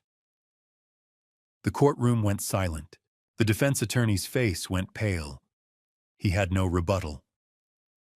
"No further questions," he muttered, sitting down. Martinez stood. The state rests your honor. The jury deliberated for 4 hours. When they returned, the forewoman stood and read the verdict. In the matter of the state of Oregon versus Simone Parker on the charge of conspiracy to commit murder, we find the defendant guilty. Simone didn't flinch. On the charge of wire fraud, we find the defendant guilty. On the charge of extortion, we find the defendant guilty. On the charge of interstate racketeering, we find the defendant guilty. Guilty, guilty, guilty. The judge turned to Simone. Ms. Parker, you have been found guilty on all counts. Sentencing will be delivered immediately. Simone stood, her hands cuffed in front of her. For your crimes, the judge said, you are sentenced to 28 years in federal prison with no possibility of parole for the first 15 years. 28 years. Simone's expression didn't change. She simply nodded once, as if accepting a business deal. The bailiff led her away. As she passed my seat in the gallery, she glanced at me one last time and smiled. A week later, Jordan's sentencing took place in the same courtroom. He stood before the judge in his orange jumpsuit, his hands cuffed, his head bowed. Jordan Sullivan, the judge said, you have pleaded guilty to attempted murder, wire fraud, and conspiracy. In exchange for your cooperation with the state, your sentence has been reduced. You are hereby sentenced to 19 years in the Oregon State Penitentiary, with the possibility of parole after 12 years. 19 years. Jordan's shoulders sagged. He nodded. The judge looked at me. Mr. Sullivan, would you like to make a statement? I hadn't planned to, but I stood. The courtroom was quiet as I walked to the front. I looked at Jordan. He looked back at me, his eyes red and wet. He's my son, I said quietly. And he tried to kill me. Both of those things are true. I paused. I don't know if I'll ever forgive him. I don't know if I'm supposed to. But I do know this: what he did doesn't define who I am. It doesn't define who Catherine was. And it doesn't define the life I'm going to build moving forward. I turned to the judge. Thank you, Your Honor. I walked back to my seat. As the bailiff led Jordan out of the courtroom, he looked back at me one last time. Dad. He said, his voice breaking. Dad, please. I didn't turn around. I sat down beside Barbara and stared straight ahead until he was gone. When the hearing ended, I walked out of the Multnomah County Courthouse for the last time. The air outside was cold and crisp. The sun was setting over Portland, casting the city in shades of gold and amber. Richard was waiting for me at the bottom of the courthouse steps. He held a manila folder. What's that? I asked. Final paperwork, Richard said. For the Eastmoreland house. I took the folder and opened it. Inside were documents transferring ownership liquidation statements and a check for $3. $2 million, the sale price. I stared at the check. The house where Catherine and I had built our life. Where we'd raised Jordan. Where we'd celebrated birthdays and holidays and ordinary beautiful days. It was gone. Richard put a hand on my shoulder. It's time to decide, Patrick. Sell it and start over, or hold on to the memories. I looked at him, then at the folder, then at the courthouse behind me, the place where my son had been sentenced to 19 years in prison. I closed the folder. Let's start over, I said. 2 months after the trial, 9 months after the crash, a for sale sign went up in front of the Eastmoreland house. It was a grand old Victorian 3 stories with a wraparound porch and a garden that Catherine had tended for 20 years. We'd raised Jordan there, celebrated birthdays there, hosted Thanksgiving dinners and summer barbecues. But I couldn't live there anymore. There were too many ghosts. Richard helped me pack. Barbara came by most days with coffee and sandwiches, making sure I actually ate. Detective Brooks stopped in once to check on me, though I think he just wanted to make sure I was holding up. The hardest part was going through Catherine's things. Her clothes still hung in the closet. Her books lined the shelves in the study. Her gardening gloves sat on the bench by the back door, dusty but waiting, as if she might walk in any moment and pull them on. I sat on the floor of our bedroom surrounded by boxes and pulled out a photo album. Catherine and me on our wedding day. Catherine pregnant with Jordan. Jordan as a baby laughing in her arms. Jordan at 5 missing his 2 front teeth. Jordan at 10 holding up a trophy from his soccer team. Jordan at 15 standing between us at his high school graduation. He'd been a good kid once. Sweet, curious, full of life. What had happened? When had he changed? I thought about Simone, about the poker clubs, about the debt, about the lies. But the truth was, I didn't know when it started. Maybe it had always been there, hidden beneath the surface. Maybe I'd just been too blind to see it. I closed the album and set it in a box marked storage. "I'm sorry, Catherine," I said quietly to the empty room. I couldn't protect him. The house sold in 3 weeks. A young couple with 2 kids, a boy and a girl, maybe 7 and 9. They walked through the rooms with wide eyes, talking excitedly about which bedroom would be whose, where they'd put the Christmas tree, how they'd plant tomatoes in the garden. The wife stopped in the kitchen and ran her hand along the countertop. "This is perfect," she said, smiling at her husband. "This is home." I stood in the doorway watching them, and for the first time in months I felt something close to peace. The house would live again. It would be filled with laughter and noise and life. It wouldn't be a tomb anymore. The closing happened on a Tuesday afternoon. I signed the papers in Richard's office. The buyers signed theirs. The real estate agent handed me a check for $3.2 million. I stared at it. $3.2 million. It was more money than I'd ever imagined having when Catherine and I first bought the house 40 years ago. Back then, we'd scraped together a down payment, taken out a mortgage, and worked ourselves to the bone to make it ours. And now it was gone. But so was everything else. The following Saturday, Richard drove me to my new place. It was a small house in Lake Oswego, a quiet suburb just south of Portland. Nothing fancy. 2 bedrooms, a modest yard, a view of the lake from the back deck. It was a fraction of the size of the Eastmoreland house, but it was mine. And it didn't carry the weight of the past. Richard helped me unload boxes from his truck. Barbara had already stocked the fridge and made up the bed in the master bedroom. Brooks had sent over a case of beer with a note. Congrats on the fresh start. By evening, I was sitting on the back deck with a beer in hand, watching the sun set over the lake. Richard joined me. "How are you feeling?" he asked. I thought about it. "Lighter," I said finally, "and heavier all at once." Richard nodded.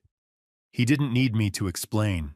We sat in silence for a while, watching the light fade. "What are you going to do with the money?" Richard asked eventually. I'd been thinking about that a lot. The $3.2 million from the house, the remaining balance in the trust fund, the investments Catherine and I had built over 40 years. All of it was mine now, but it didn't feel like mine. It felt like ours. Catherine's and mine, the life we'd built together, the future we'd imagined for Jordan. Except Jordan wasn't going to inherit it. Jordan was sitting in a cell at the Oregon State Penitentiary, serving 19 years for trying to kill me. And Catherine was gone. So what was I supposed to do with it? "I don't know yet," I said quietly. Richard took a sip of his beer. "You've got time to figure it out." The next morning, I woke up early and drove back to Eastmoreland one last time. I parked across the street from the house and sat there, engine idling, staring at the place I'd called home for so long. The for sale sign was gone. The new family's cars were in the driveway. I could see movement through the kitchen window, someone making breakfast. Life was already moving on. I thought about Catherine, about the life we'd had here, about the dreams we'd dreamed, and I thought about Jordan, about the boy he'd been, about the man he'd become. I tried, I said aloud to no one. I really tried. Then I put the car in drive and left. Richard picked me up an hour later. "Ready?" he asked. "Yeah," I said. "Let's go." As we drove away from the neighborhood, away from the tree-lined streets and the Victorian houses and the memories, I felt something shift inside me. The past was gone. The house was gone. Catherine was gone. Jordan was gone. But I was still here. And I had a choice to make. I could let the grief and the betrayal consume me.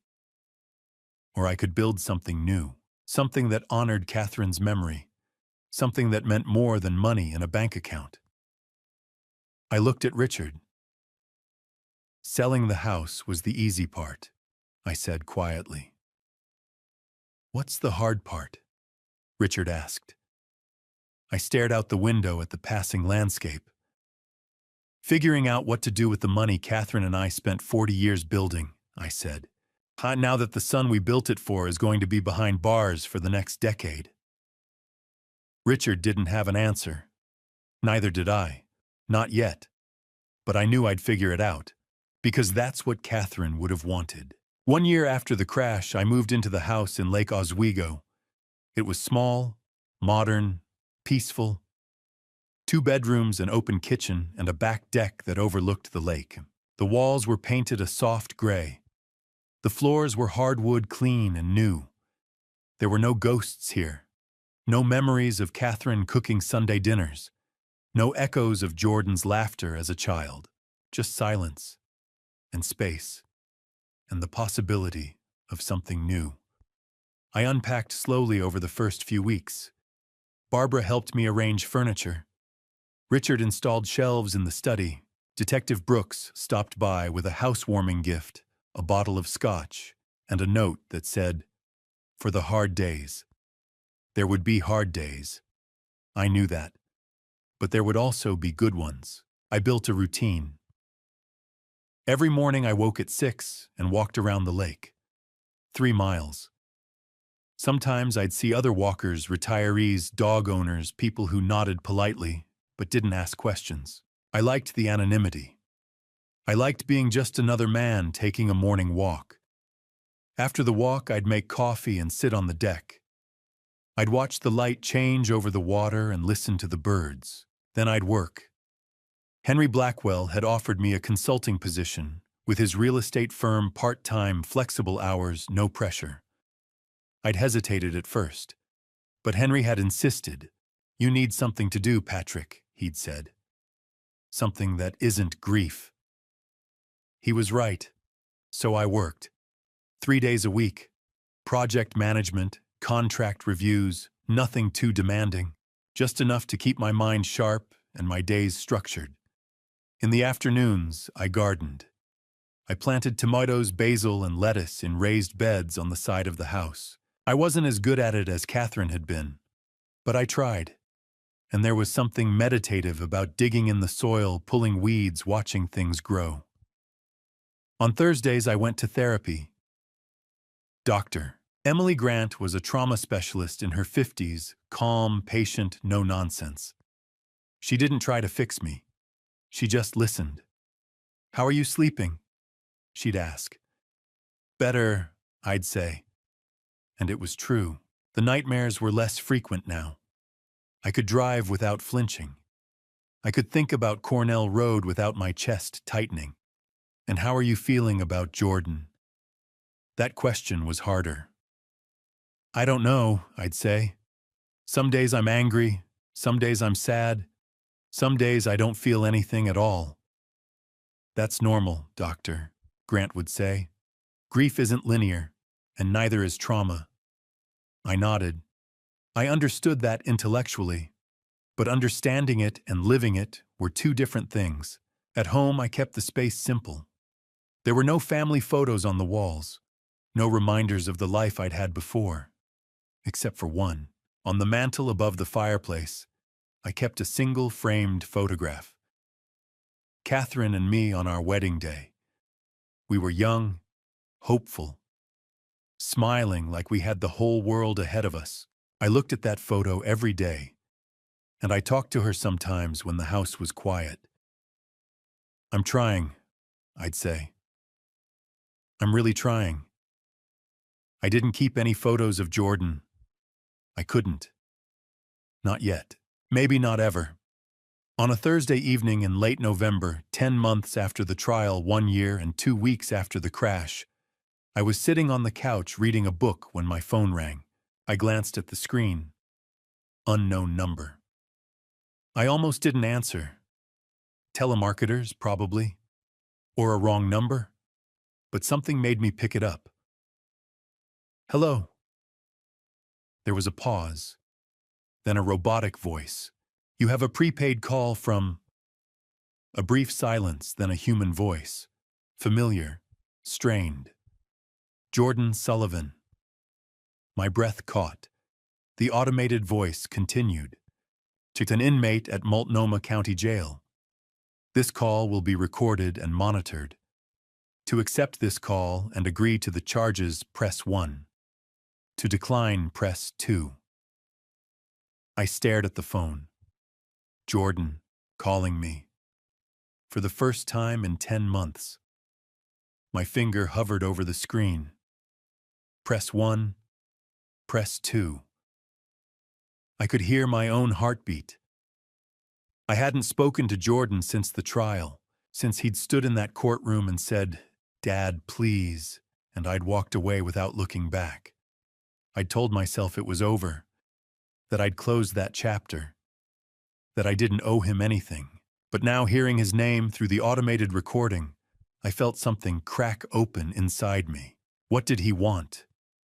To apologize again, to ask for money, to manipulate me one more time? Or was he just lonely? I thought about the last time I'd seen him. Orange jumpsuit, hollow eyes, cuffed hands. He'd looked broken, but he'd also tried to kill me. Both of those things were true. Dr. Grant's voice echoed in my head. "You don't owe him forgiveness, but you do owe yourself closure." Was this closure, or was it just reopening a wound? I looked at the mantel, at the photo of Catherine and me. What would she want me to do? I didn't know. The automated voice repeated, "To accept this call and agree to the charges, press 1. To decline, press 2. My thumb hovered over the screen. Press 1. Press 2. 10 months ago, I'd walked out of that courtroom and decided to move forward, to build a new life, to let go of the past. But could I really let go if I never heard what he had to say? Could I really move forward if I hung up now? I thought about the therapy sessions, about the walks around the lake, about the garden I'd planted, about the work I'd done to rebuild myself. Was I strong enough to hear his voice again? Or would it shatter everything I'd worked so hard to build? The automated voice spoke again, more insistent this time. "Sukin, if you do not respond, this call will be terminated." My heart pounded. I stared at the screen. Jordan Sullivan. My son. The man who'd tried to erase me. The boy I'd raised. Both. Always both. I took a breath, and my finger still hovered. Press 1. Press 2. Answer. Or hang up. Forgive. Or end it. I didn't know. I pressed 2. Declined. The automated voice said, "This call has been terminated," and the line went dead. I set the phone down on the coffee table and stared at it for a long time. Jordan had called, and I'd hung up. It felt like the right decision, but it also felt like something had broken all over again. 2 days later, the letter arrived. It came in a standard white envelope with a return address stamped in the corner, Multnomah County Jail, Portland, Oregon. Inmate number 47,392, Jordan Sullivan. I stood at the mailbox holding it, my hands shaking. I didn't open it. I brought it inside, set it on the kitchen counter, and walked away. For 7 days, I carried that letter with me everywhere. In my pocket during morning walks around the lake, on my desk while I worked, in my bag when I went to therapy. Dr. Grant noticed. "What's that?" she asked, nodding at the envelope peeking out of my jacket pocket. "A letter," I said. "From Jordan." She didn't say anything, just waited. "I don't know if I want to read it," I admitted. "Why not?" I thought about it. "Because if I read it, I'll have to decide what to do with it, and I don't know if I'm ready for that." "Doctor," Grant leaned back in her chair. "You don't have to read it, Patrick. You don't owe him that." "I know. But you're carrying it with you." "I know." She smiled gently. "So maybe part of you does want to read it.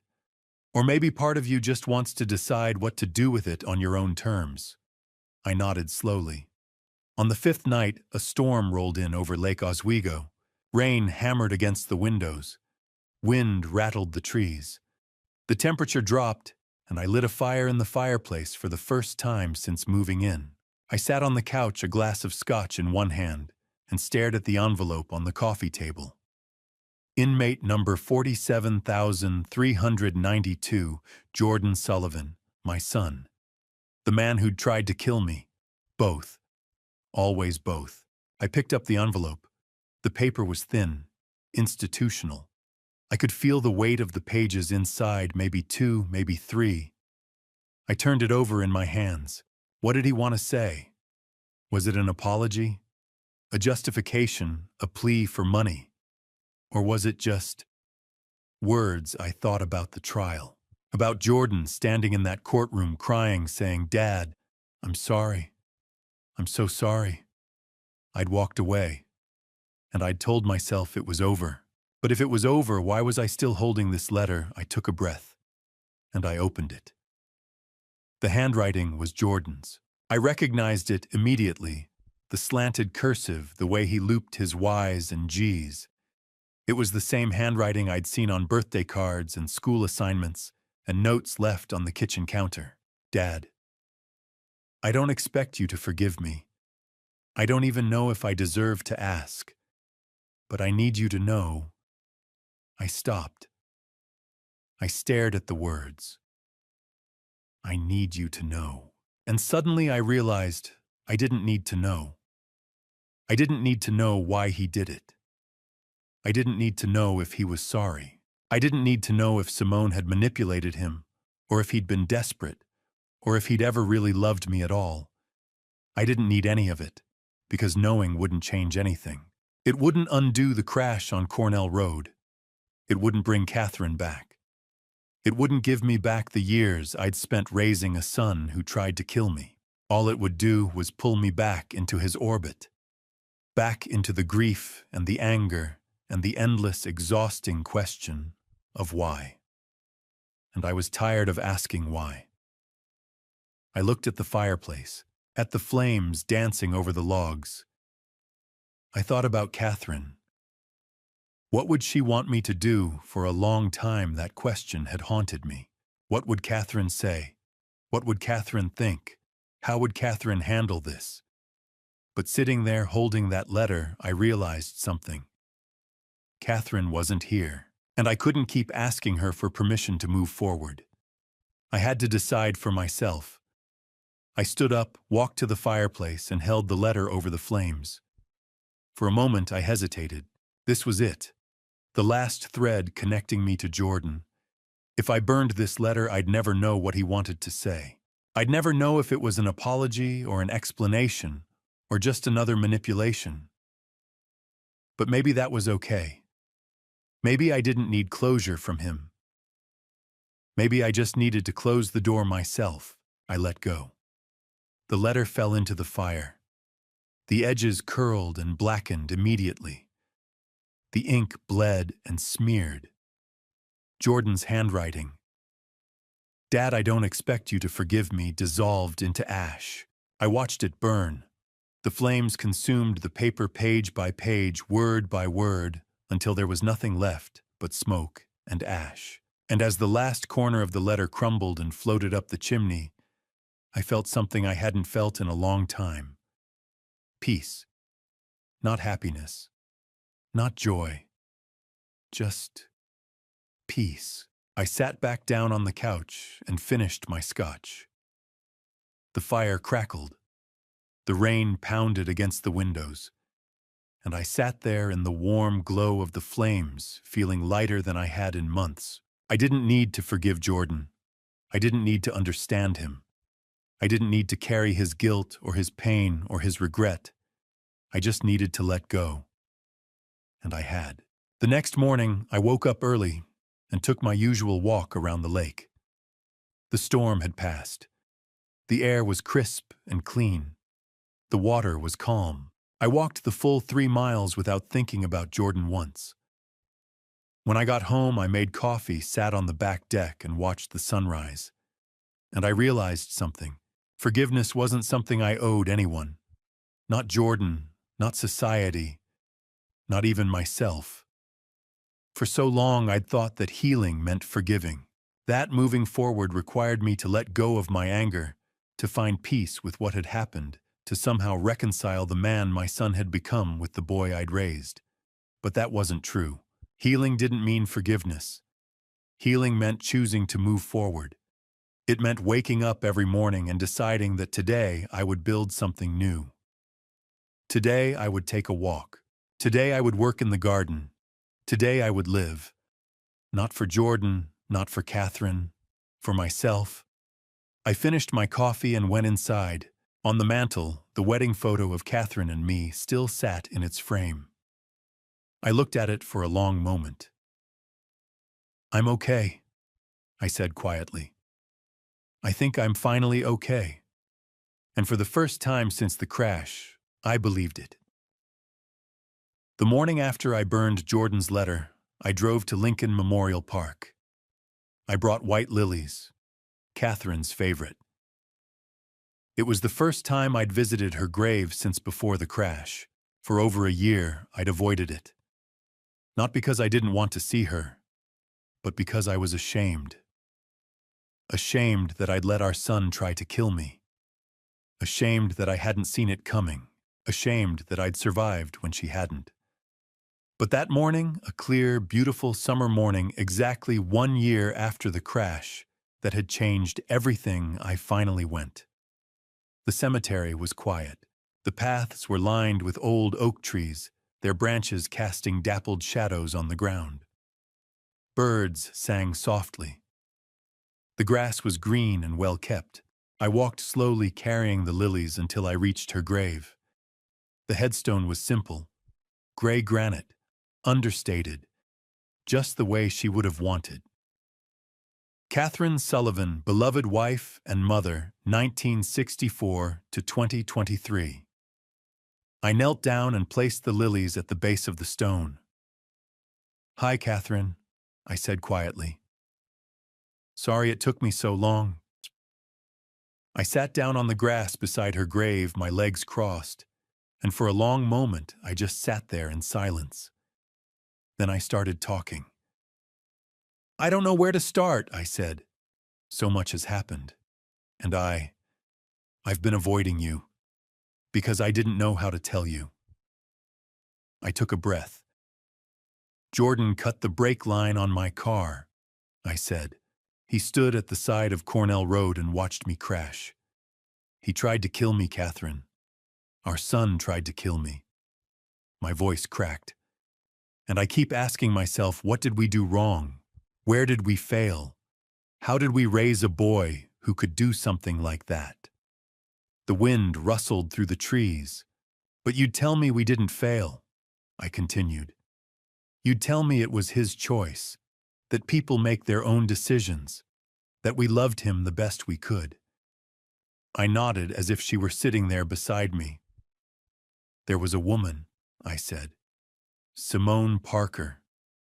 We never met her. But she manipulated him, drove him into debt, convinced him that killing me was the only way out. She was the one pulling the strings. I paused. There was a trial. Jordan got 19 years. Simone got 28. Justice was served, or as close to it as we're going to get. I pulled at the grass beside me. Jordan wrote me a letter, I said. From prison, I burned it, without reading it. I hope you understand. Silence. I couldn't do it, Catherine. I couldn't let him back in. Not yet. Maybe not ever. I looked at the headstone. I can't forgive him, I said quietly. Maybe someday I will, but not today, and I'm okay with that.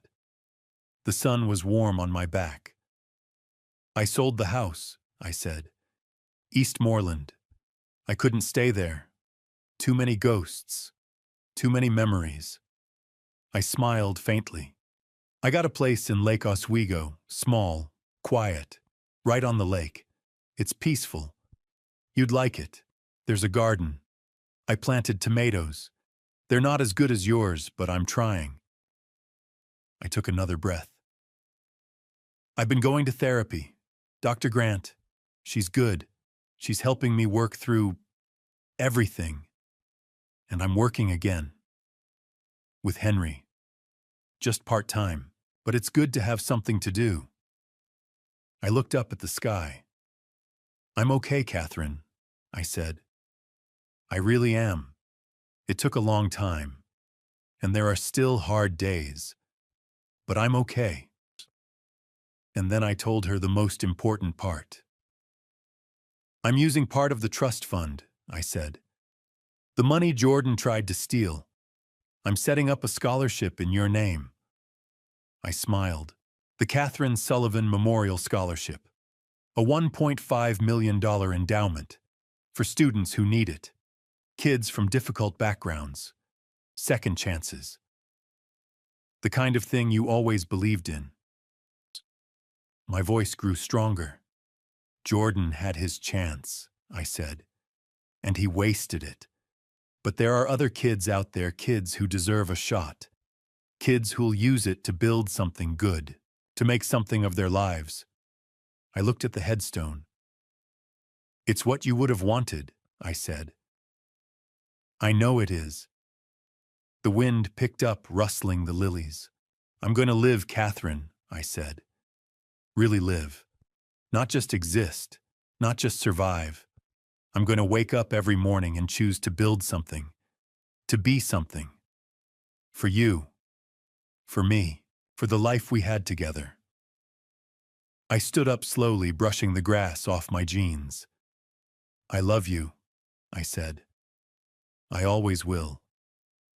And I'm sorry I couldn't protect our son. I'm sorry I couldn't save him from himself. I touched the headstone gently, but I'm not going to let his choices define me anymore. I took one last look at the grave, at the simple stone, at the white lilies, at the woman I'd loved for 40 years. And then I walked back to my car. As I drove away from Lincoln Memorial Park, leaving Catherine to rest in peace while I returned to a life rebuilt from ashes, I carried with me one simple truth. Betrayal from the people we love doesn't define who we are. And sometimes the strongest thing we can do is choose to move forward. Patrick Sullivan's story doesn't end with revenge. It doesn't end with forgiveness either. It ends with something more powerful than both. It ends with choice. The choice to move forward. The choice to rebuild. The choice to live. And that's the lesson we all need to hear. Money reveals who we really are. Patrick's story is a reminder that money has a way of exposing the darkest parts of human nature. When greed takes hold, especially when manipulated by a predator like Simone Parker, even the strongest family bonds can shatter. Jordan wasn't born a murderer. He was raised by loving parents. He had opportunities. He had a future. But when debt piled up, when desperation set in, and when Simone whispered in his ear that his father's life was worth less than $6, 8 million, Jordan made a choice. He chose money over family. He chose greed over love. And he paid the price. 19 years in prison. His father alive but gone from his life. His mother's memory tarnished by his actions. That's the cost of letting money define your morality. Justice isn't the same as revenge. One of the most powerful moments in Patrick's story is when he burned Jordan's letter without reading it. Some people might call that cruel, cold, unforgiving, but it wasn't. It was self-protection. Society often pressures victims to forgive, to be the bigger person, to extend grace to those who've hurt them. But here's the truth. You don't owe anyone your pain. Not your family. Not your friends. Not even yourself.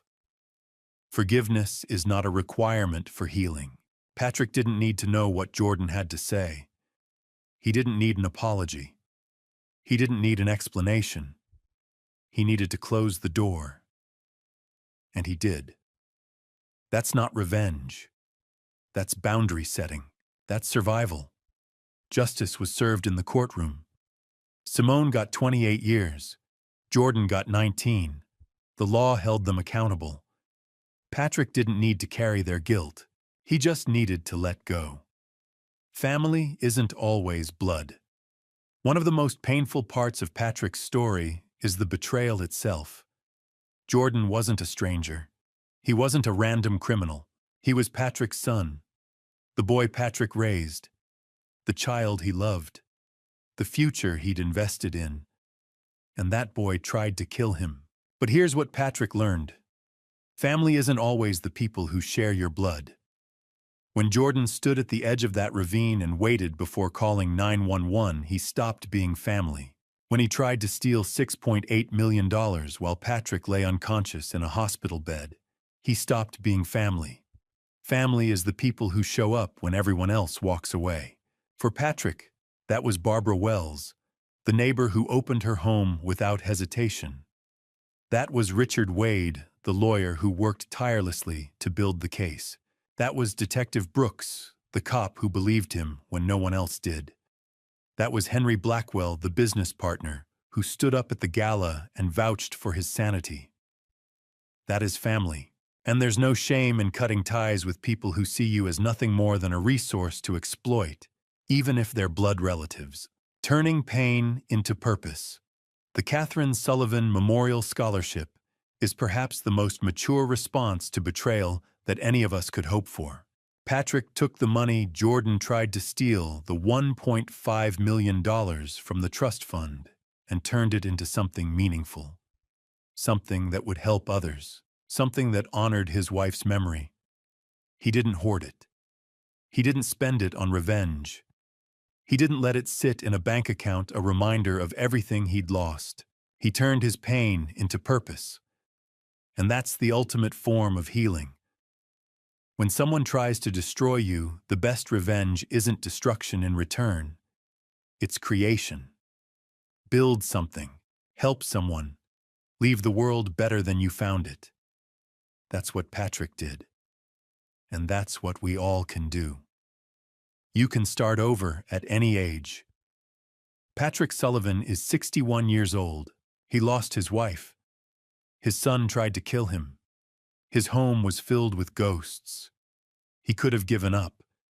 He could have let bitterness consume him. He could have spent the rest of his life replaying the crash on Cornell Road, asking why. But he didn't. He sold the house. He moved to Lake Oswego. He built a new routine. He went to therapy. He planted a garden. He worked with Henry. He walked around the lake every morning. He chose to live. Not just survive. Live. And if Patrick can do that at 61 after the worst betrayal imaginable, then any of us can. It's never too late to start over. It's never too late to choose yourself. It's never too late to build a life worth living. A question for you. So here's what I want to ask you, the person watching this story unfold. If you were Patrick, if your own child had tried to kill you and then sent you a letter from prison, would you read it or would you burn it just like he did? Think about it. Really think about it. Because the answer says a lot about who you are, about what you believe healing looks like, about whether you think forgiveness is something we owe or something we choose. Drop your answer in the comments. I want to know. Thank you for being here.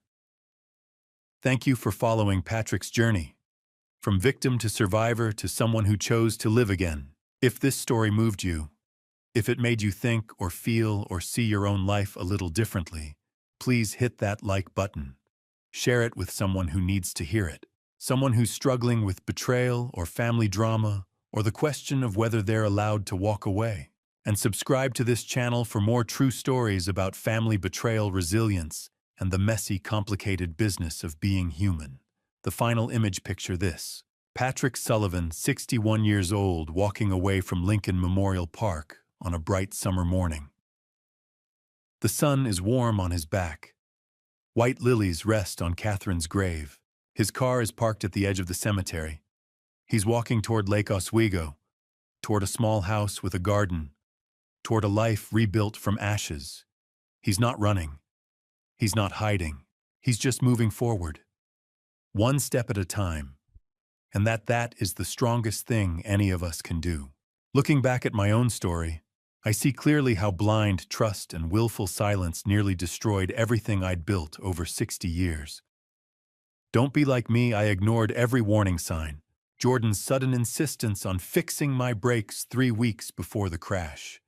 His mounting gambling debts, those strange late-night phone calls behind closed doors, the cold distance in his eyes. I told myself every son deserves a second chance, that unconditional love conquers all. But I was wrong. I confused genuine love with dangerous enabling, and that confusion nearly cost me my life. Family betrayal doesn't announce itself with sirens.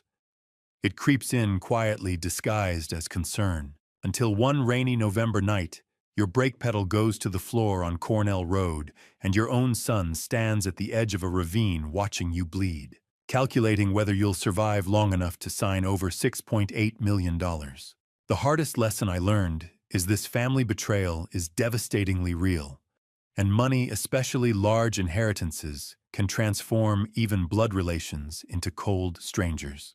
When someone begins to see you as an obstacle, rather than a father as a resource, rather than a person, you owe them nothing.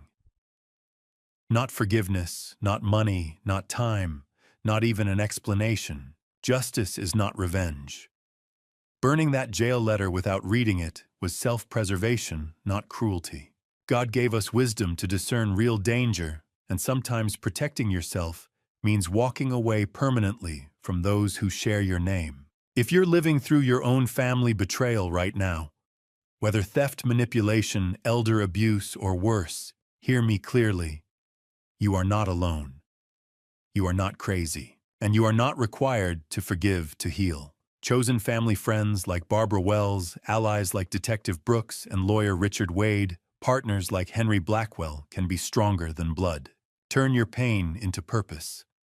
I channeled mine into the Catherine Sullivan Memorial Scholarship, a $1.5 million endowment, so other young people might find hope where I found ashes. Grandpa stories like mine may sound extreme, but they happen every day behind closed doors. Grandpa stories teach us survival isn't about forgiving the unforgivable. It's about refusing to let betrayal define your future. And Grandpa stories remind us it's never too late, even at 61, to start over and rebuild. Thank you for walking this journey with me to the very end. Please comment your thoughts if you were in Patrick's position, discovering your son's murder plot. What would you do? Would you read the jail letter or burn it? I genuinely want to hear your perspective. If this story touched you, please subscribe so you won't miss future episodes exploring trust, betrayal, and redemption. A gentle note: Although inspired by real-life patterns of financial elder abuse and family manipulation, certain elements have been dramatized for storytelling purposes. If this isn't your preference, feel free to explore other videos.